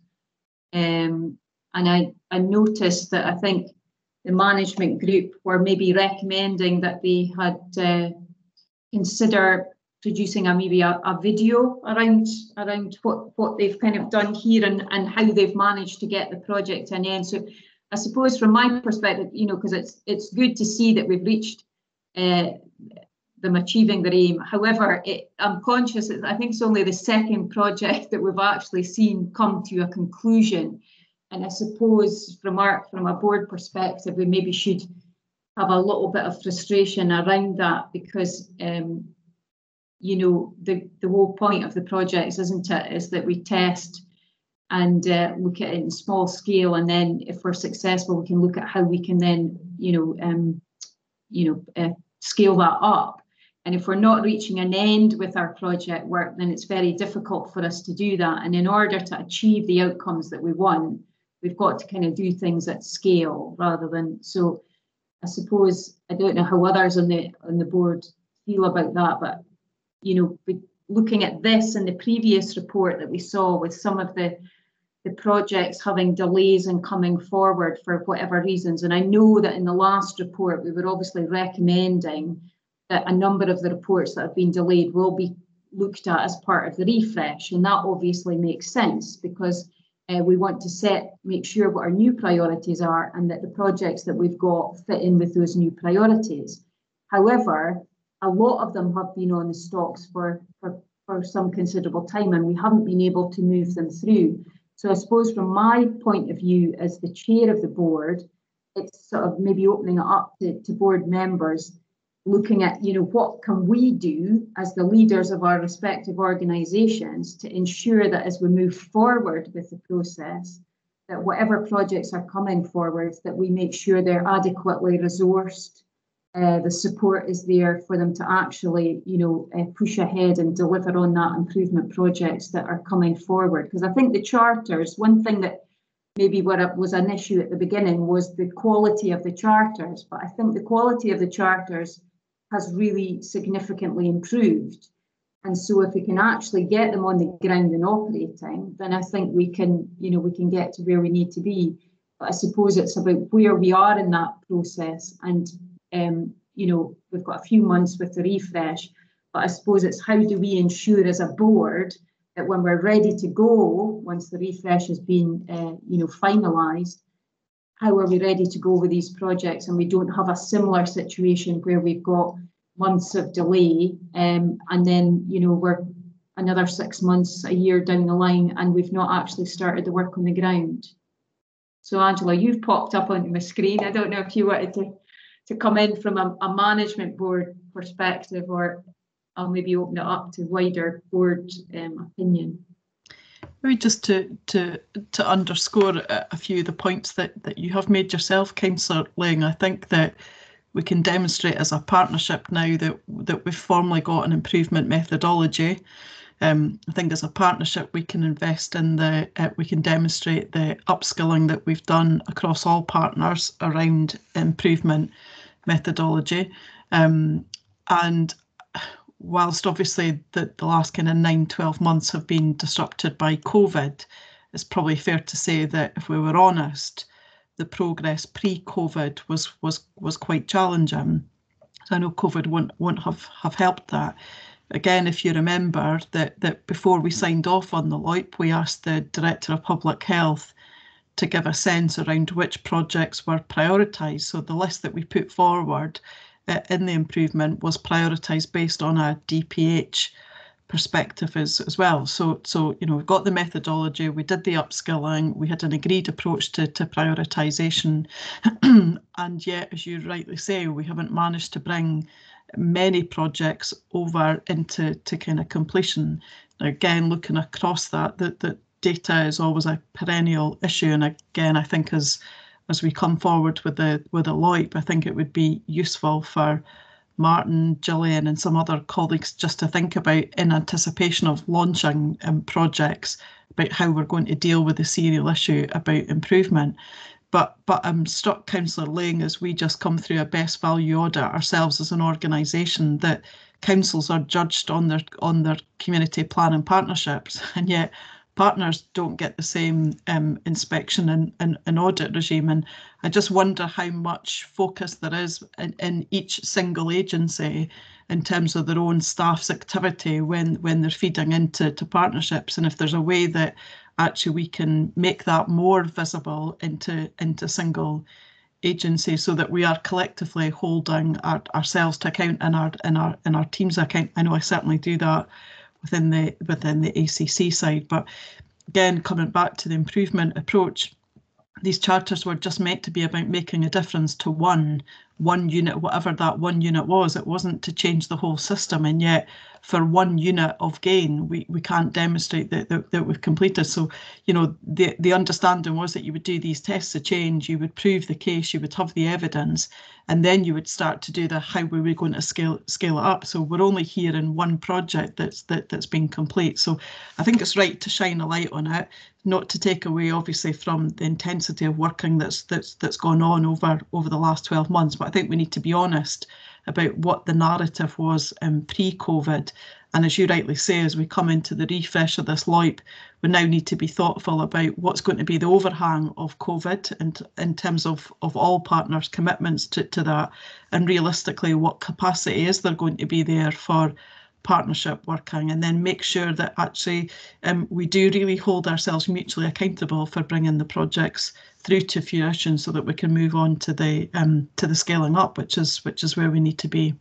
Mm-hmm. Okay, thanks. I think that's really useful, Angela. And I mean, you're right. I don't for a second want to detract from the community planning response there has been to COVID, because, you know, I mean, nobody could have envisaged what we've been through in the last year.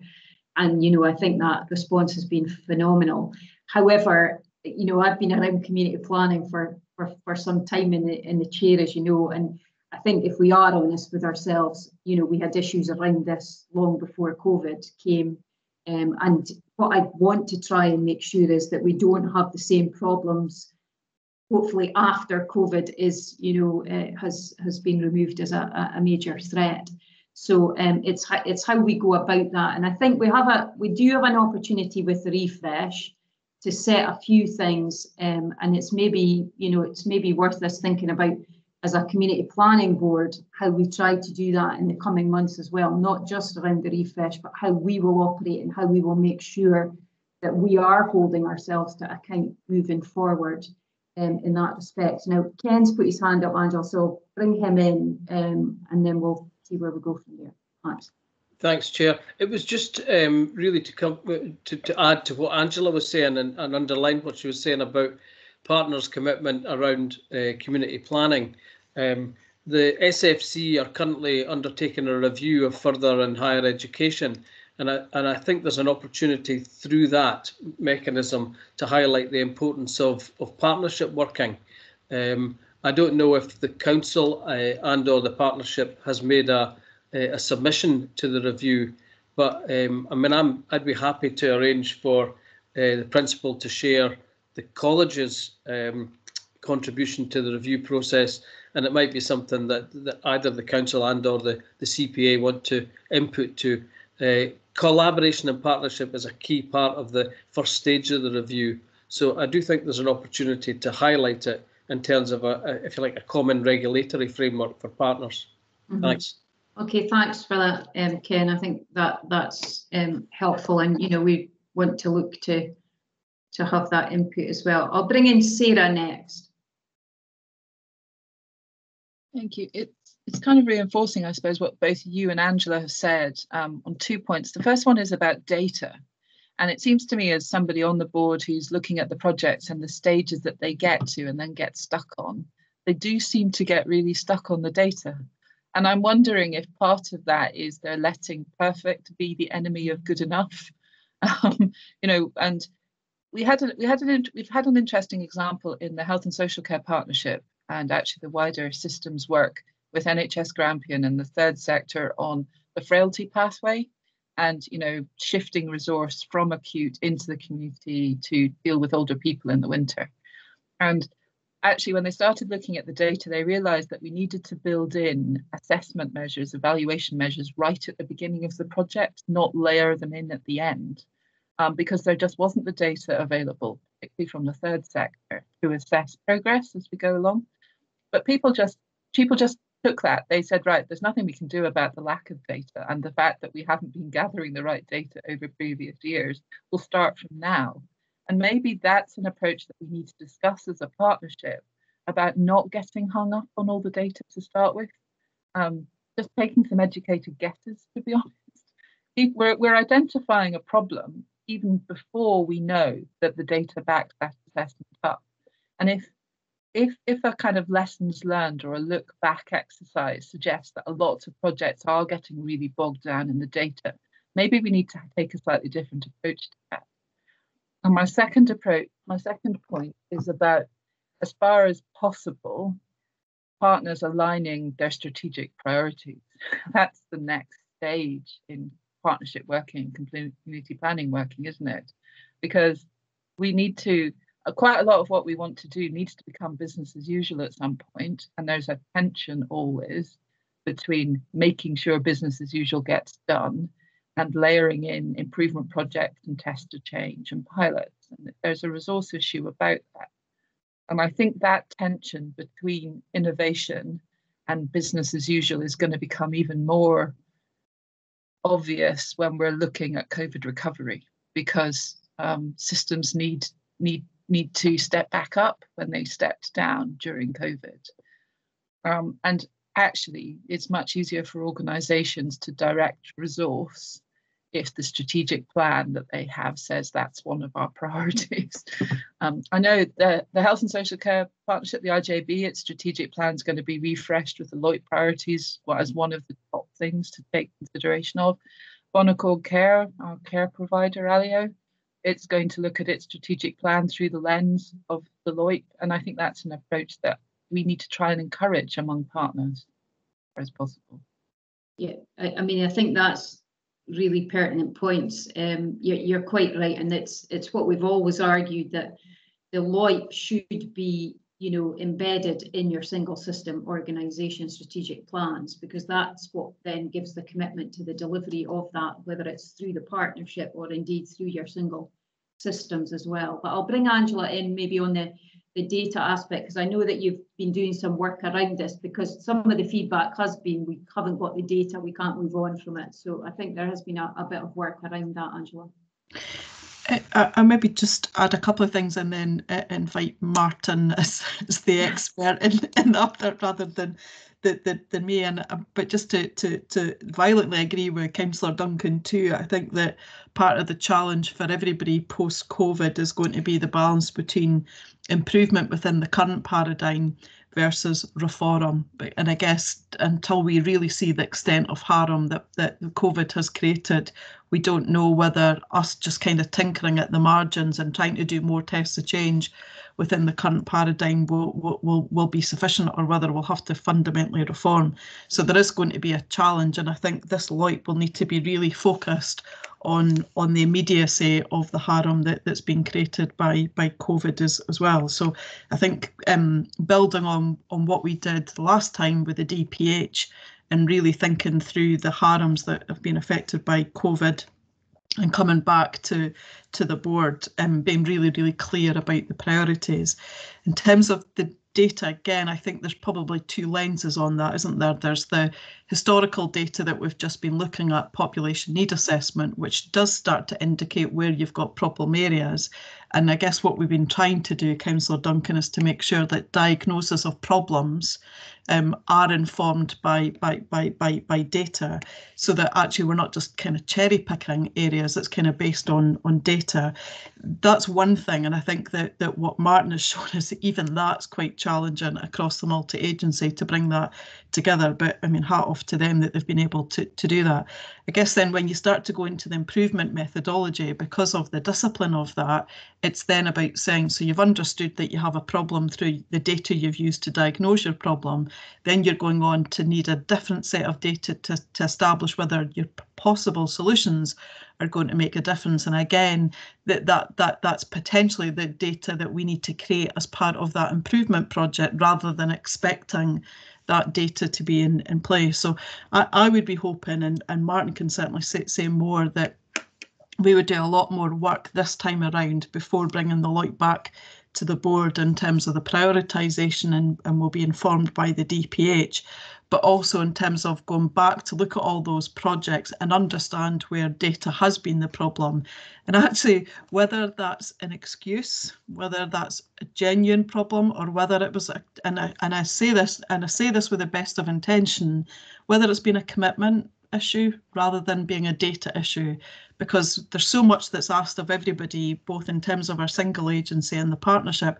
I think some folk have just struggled to actually commit, and it's sometimes, you know, rather than be that truthful, people have just found it easier to say it was a data problem. So I know that Martin's already been looking at all of the improvement charters and the state that they're in, and trying to understand whether data really has been a problem. But I think both yourself, Councillor Duncan, and Councillor Lang have just kind of flushed out the issue about we've got to be committed to the areas we think are going to make a real difference. And if that means less, then that's definitely what we should do. But I think that we're building from a really good platform, and that we're all talking the same language about what constitutes improvement. Improvement methodology just does have to have a data discipline within it. So wouldn't be inclined to totally throw that out the window, particularly when we've got reduced resources. But absolutely accept the point that there can be that there's a lighter and potentially a more agile way to be in that. And so if you were minded, we could do a wee bit more work on that again behind the scenes, and then as we bring the LOIP refresh forward, bring forward kind of thoughts around how we tackle data within the collaborative improvement that we're going to be doing going forward. But I do think that point around improvement within current paradigms versus reform, Ian, just going back to the earlier agenda item, you know, if the independent review of social care, if its recommendations are implemented, then that's a massive reform programme that as a collective we would be involved in. So I think we've got to weigh up between what we put into the improvement as a collective, what, again, the points you've both made, what then sits in our single agency contributions, and whether there's more we could be doing as single agency or changing our focus in there, which I guess is why you're asking all partners to look at the population need assessment, and then be really clear about what is the priority from all of us, what's the added value in our contribution. So I think for me, from this conversation, it's the approach to prioritisation this round, and our approach to data within the improvement methodologies as well. But I mean, a helpful conversation, and I guess the bit that's left is just about the genuine ability of folk to commit. And again, like Councillor Lang, obviously COVID's had a massive impact on NHS Grampian, and I know that the Chief Exec's very committed to moving things forward, but there's going to be a reality for colleagues in health and social care in particular that might impact on their ability. They personally will want to commit, but actually they just might not have enough capacity. So there's a lot more work for us, I think, to do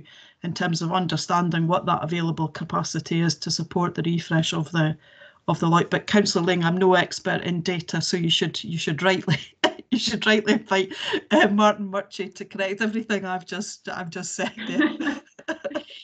I'm sure they'll be more sensible when to do that. But well, maybe Martin, do you want to come in and add anything to what Angela's obviously said, or the questions that were raised by Sarah there? Thanks, Chair. It's a dangerous thing to invite me in to speak about this, and I can sense that in some folk maybe in the meeting, so I'll not say too much, and I would align myself entirely with Councillor Duncan and Angela in terms of sort of identifying some of those issues, but also the parameters that we need to work in as a partnership through our improvement methodology. I said earlier when we were talking about the PNA that as we go into the LOIT refresh, I certainly I intend to spend a bit of time with colleagues from across the different partners thinking about just what we've talked about, how we avoid the situation where we identify areas for improvement and then spend that time thinking about the data. One of the challenges I'm fond of saying that everything's a data problem. And that's right, because everything comes down to what we understand about the situation, and that's basically data. But the challenge is not making data the problem, and so that goes to Councillor Duncan's point about the being pragmatic, perhaps, and the perfect being the enemy of the good. And I think that's right as well. I think there are some fundamental issues, not just in the public sector, but broadly around. One of these contradictions, isn't it, that we say we're data rich but information poor, but actually sometimes when you look at that data and what we think is rich, it's quantity, and maybe one of it rather than accessibility to it, or potentially usability of some of that data. And maybe some of the challenges we have as a community planning partnership is by nature we're dealing with cross-organisational areas rather than line of business systems that have been developed over decades to deal with organisational issues. And when we try to look at those things that are slightly out with those parameters, where we cross over each other as organisations, that's where we find areas that we wouldn't have collected the data or defined the data exactly that way. But that need not be a barrier to getting on and trying to understand it. And as we've said as well, I think the pandemic has shown that where there's a will, there's a way. Generally in these things, I would also say that we've put, and I take no credit, I would look to Michelle on this, over the last few years in terms of how we support the quality improvement method and the number of people that we've put through the extensive training and the boot camps of that there's clearly in society a learning to be done and a culture around being data led and data smart and data literate, and that program has gone some way to spreading that approach and spreading that word. So I would say we're far from being at the back of the line in this, both as a community planning partnership and as an authority in this area, but still stuff to do.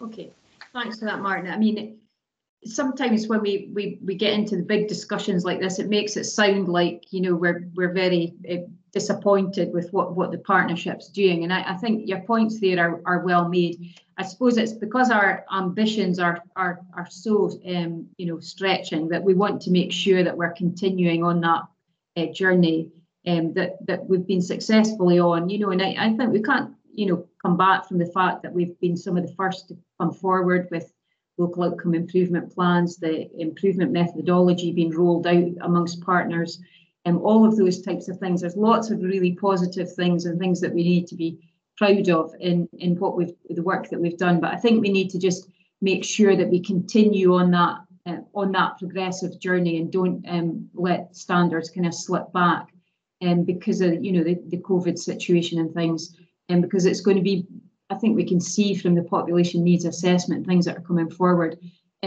Aberdeen needs this community planning partnership to be strong. It needs us to make sure that we're driving ahead with projects and proposals, so that we get that ultimate aim of Aberdeen being a place where everybody can prosper. So on that basis, I think I've obviously taken it into a report that wasn't probably everybody didn't think it was going to be that wider discussion around where we're going with the partnership. But I think we have the opportunity now, moving forward in the coming weeks and months around the refresh, to just have that dialogue amongst members of the board to make sure that we're in the best place possible when the local outcome improvement refresh comes forward, to ensure that we can deliver it on the ground. So I think maybe myself and George as vice chair, we might get our heads together to see if we can come out and have a chat with partners around, collectively how we can make sure that we're all pushing that together. So hopefully we can do that. But are we happy to agree the recommendations on the report, which were obviously around agreeing that the testing had concluded, but also that the project team should remain in place and consider new projects once we've done the LOIP refresh? Are we happy to approve those recommendations? Yeah, okay, thank you for that. Right, that takes us on to 4.1, which is our Child Poverty Action Report. I think we've got Derek McGowan here in relation to that report. Do we have any questions on the Child Poverty Action Report? Not seeing any hands. No.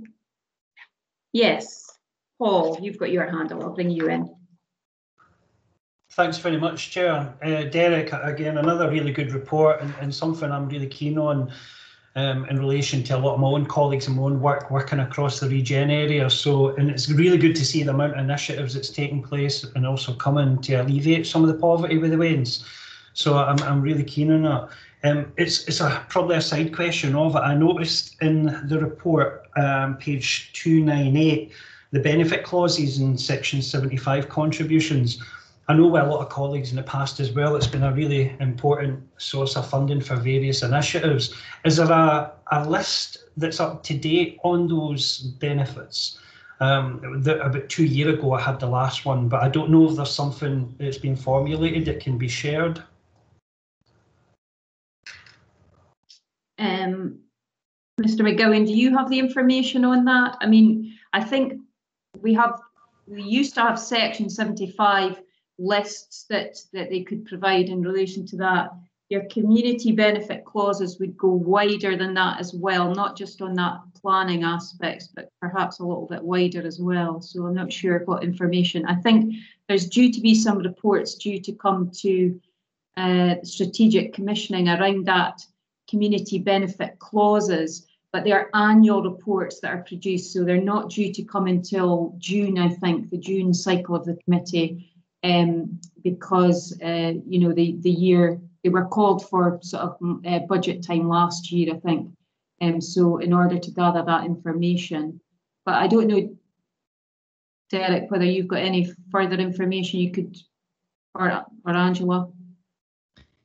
It looks like Derek's frozen on the on the screen. Yeah, just happy if you want. Happy if you want to capture an action that we can speak to the head of planning in terms of the section 75s and the degree to which that can be available through the CPP. And equally, I guess, Paul, all public partners will be dropping in community benefit clauses within their spend. So on behalf of ACC, again, I'm happy, Councillor Lang, that we look to bring something back to here, but I think it would be right to look at the community benefit clauses of all public partners, because it's kind of everybody's duty to draw that in. So happy to take those as actions, Councillor Lang, against Council, but in terms of getting the community benefit clauses from other partners, that would be for others to comment on. Mm-hmm. Sorry, okay. Derek, we froze, so I took the questions for you.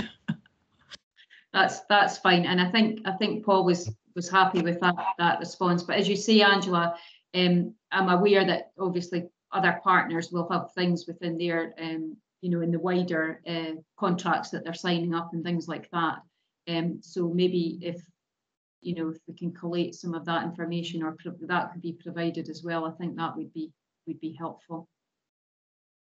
Okay, Any other questions or comments on this report? Not seeing any other indications.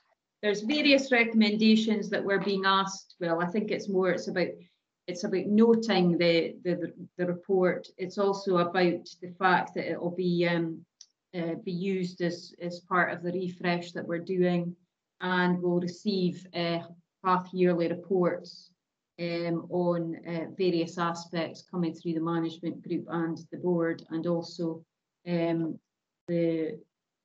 I think we're due to get back. I think those reports, if I'm looking, September, is it? Derek? Yeah. Yes. Thanks. And sorry, Chair, I froze there, so apologies for dipping out at the right time.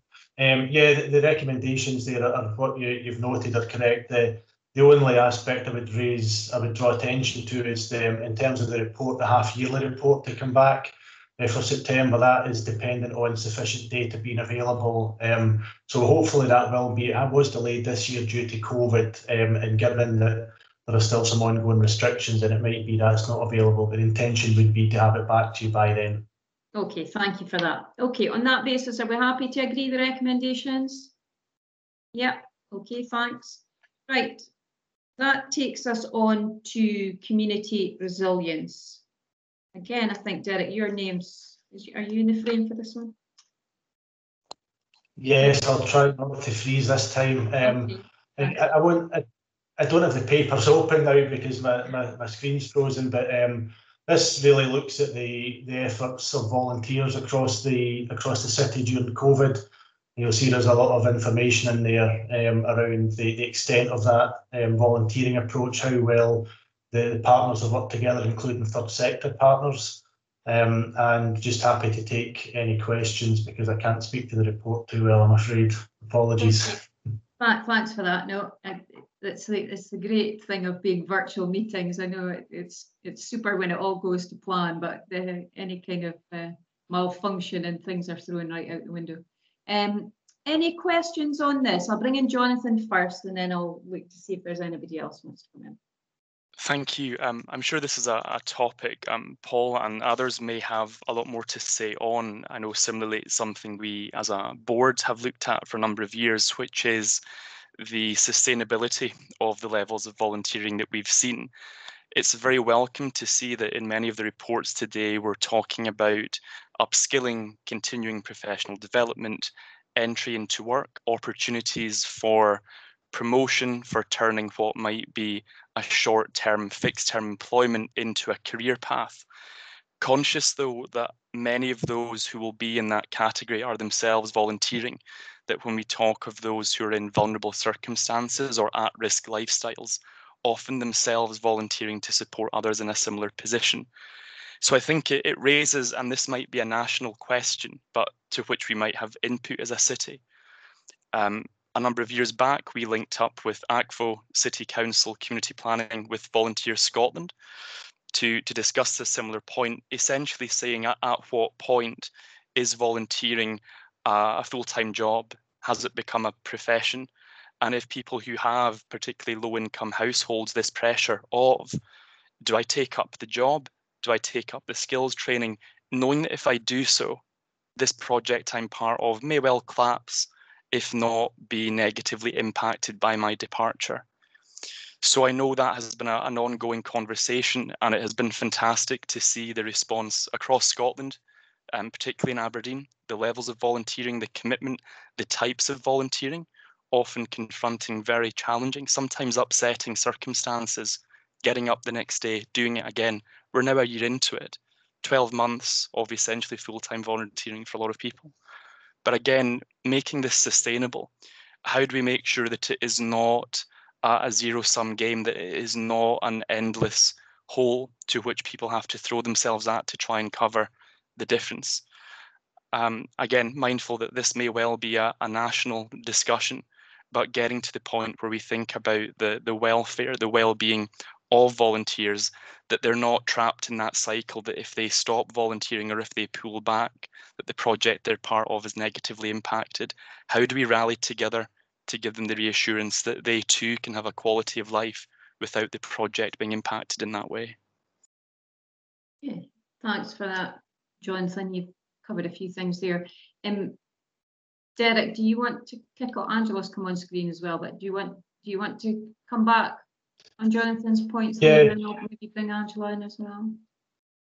Yeah, thanks, Chair. Yeah, it's a very good point. It's something we've been looking at the management group. Nicola Graham from Skills Development Scotland had raised potential of joining up and doing some local work there, and there's a meeting in the diary at the tail end of this week to try and take some of that forward. I think we've also acknowledged that there are a couple of charters, project charters in the current LOIP that look at this type of area around volunteering and the quality of life for volunteers. So we're reviewing them again to make sure that in the refreshed LOIP that those charters cover the relevant aspects that we would want to as a partnership and take some of these points into account. So certainly something that's on the agenda there to be worked on over the next few months, Chair. Okay, thank you for that. Angela, did you want to add something? Yeah, just to build on Derek and Jonathan's contribution, I mean, I guess it's important to understand why so many people went in on COVID.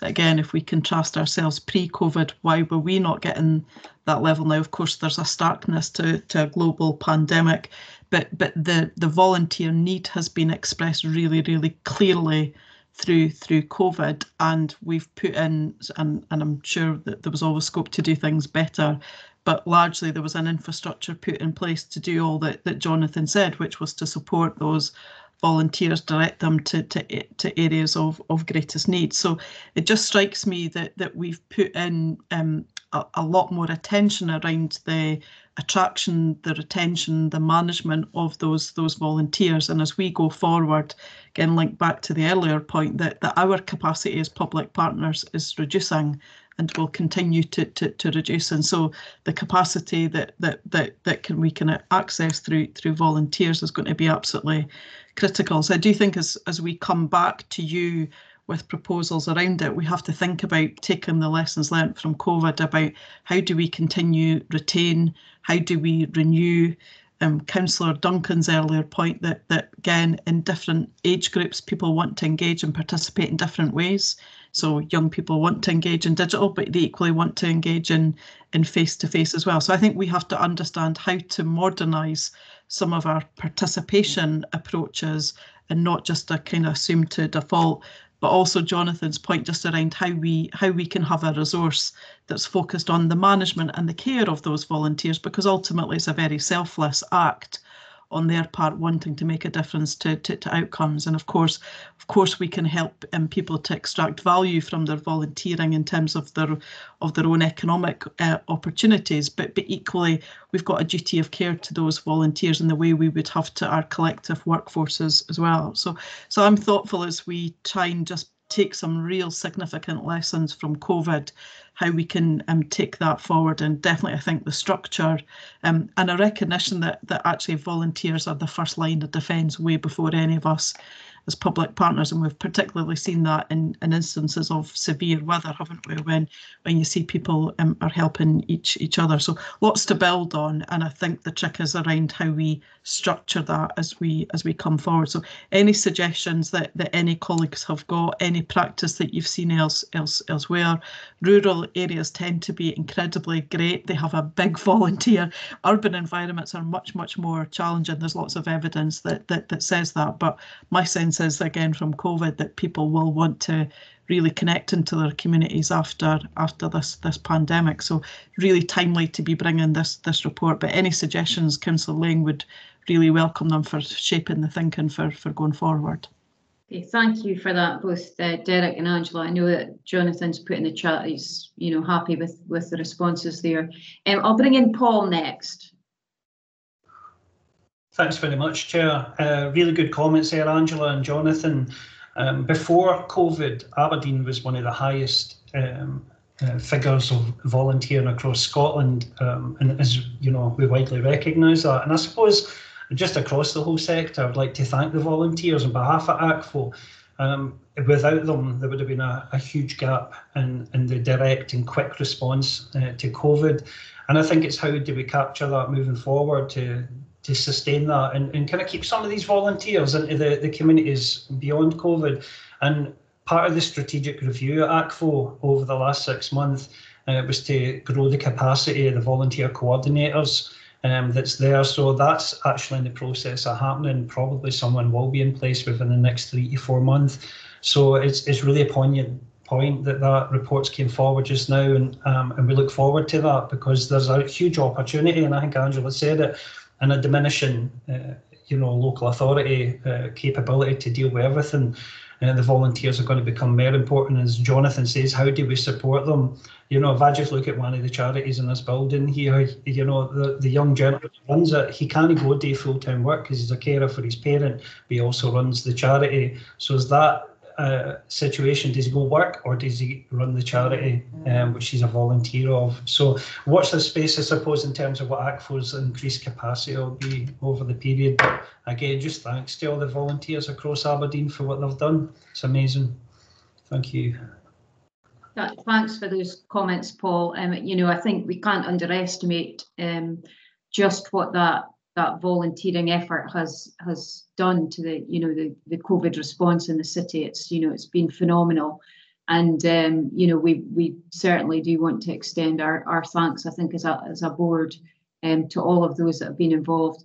I think what you've mentioned there, Paul, is great that work's going on within ACFO, and it's important that we join that up. So it's good that we've got an opportunity as a board to discuss the issues around that, and how, as we're moving forward, how can we ensure that resilience is in place, and the various aspects that people have commented and spoken about today. So I think it's ongoing work, obviously, moving forward, and hopefully all partners will play their part in that.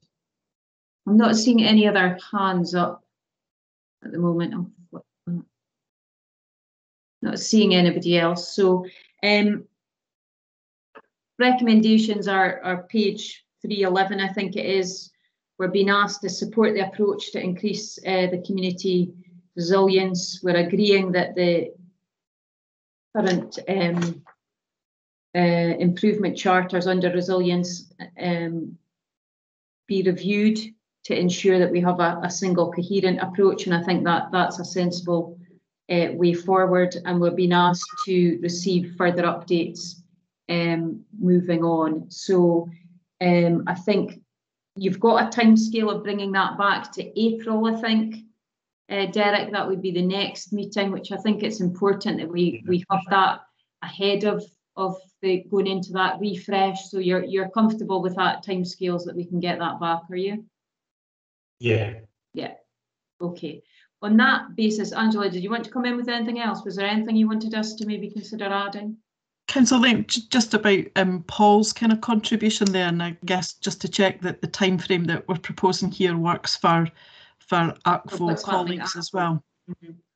Yeah, and Paul, are you able to confirm whether that would be the case or not? Maybe you'd need to check, would you? Thank you. I'll speak to Maggie again today. I know that the process of increasing our capacity is a way to start, but I'll confirm once I speak to Maggie today, Angela. Okay, that would be good. And as I say, because if we can get that all coordinated and back for that April meeting, I think that would be beneficial for us all. Okay, on that basis, we're happy to agree those recommendations. Yeah, not seeing anybody anything different. Okay, that takes us to the end of the meeting, I think. Just to confirm, the next date is the 28th of April. Hopefully that works for you all. But thank you all for your attendance today. It's been appreciated, and I think we've had some good discussions, and we'll look forward to that work moving forward. It's quite a lot of work, I think, for us as we in the next coming weeks and months, but I think it'll be worth the effort, and hopefully we'll all go in to be refreshed, as well as the Lloyd will go in with increased vigour to just move things forward. But thank you all for your time today. It's appreciated. Thank you. It's great. Thank you. Bye-bye. Thank you.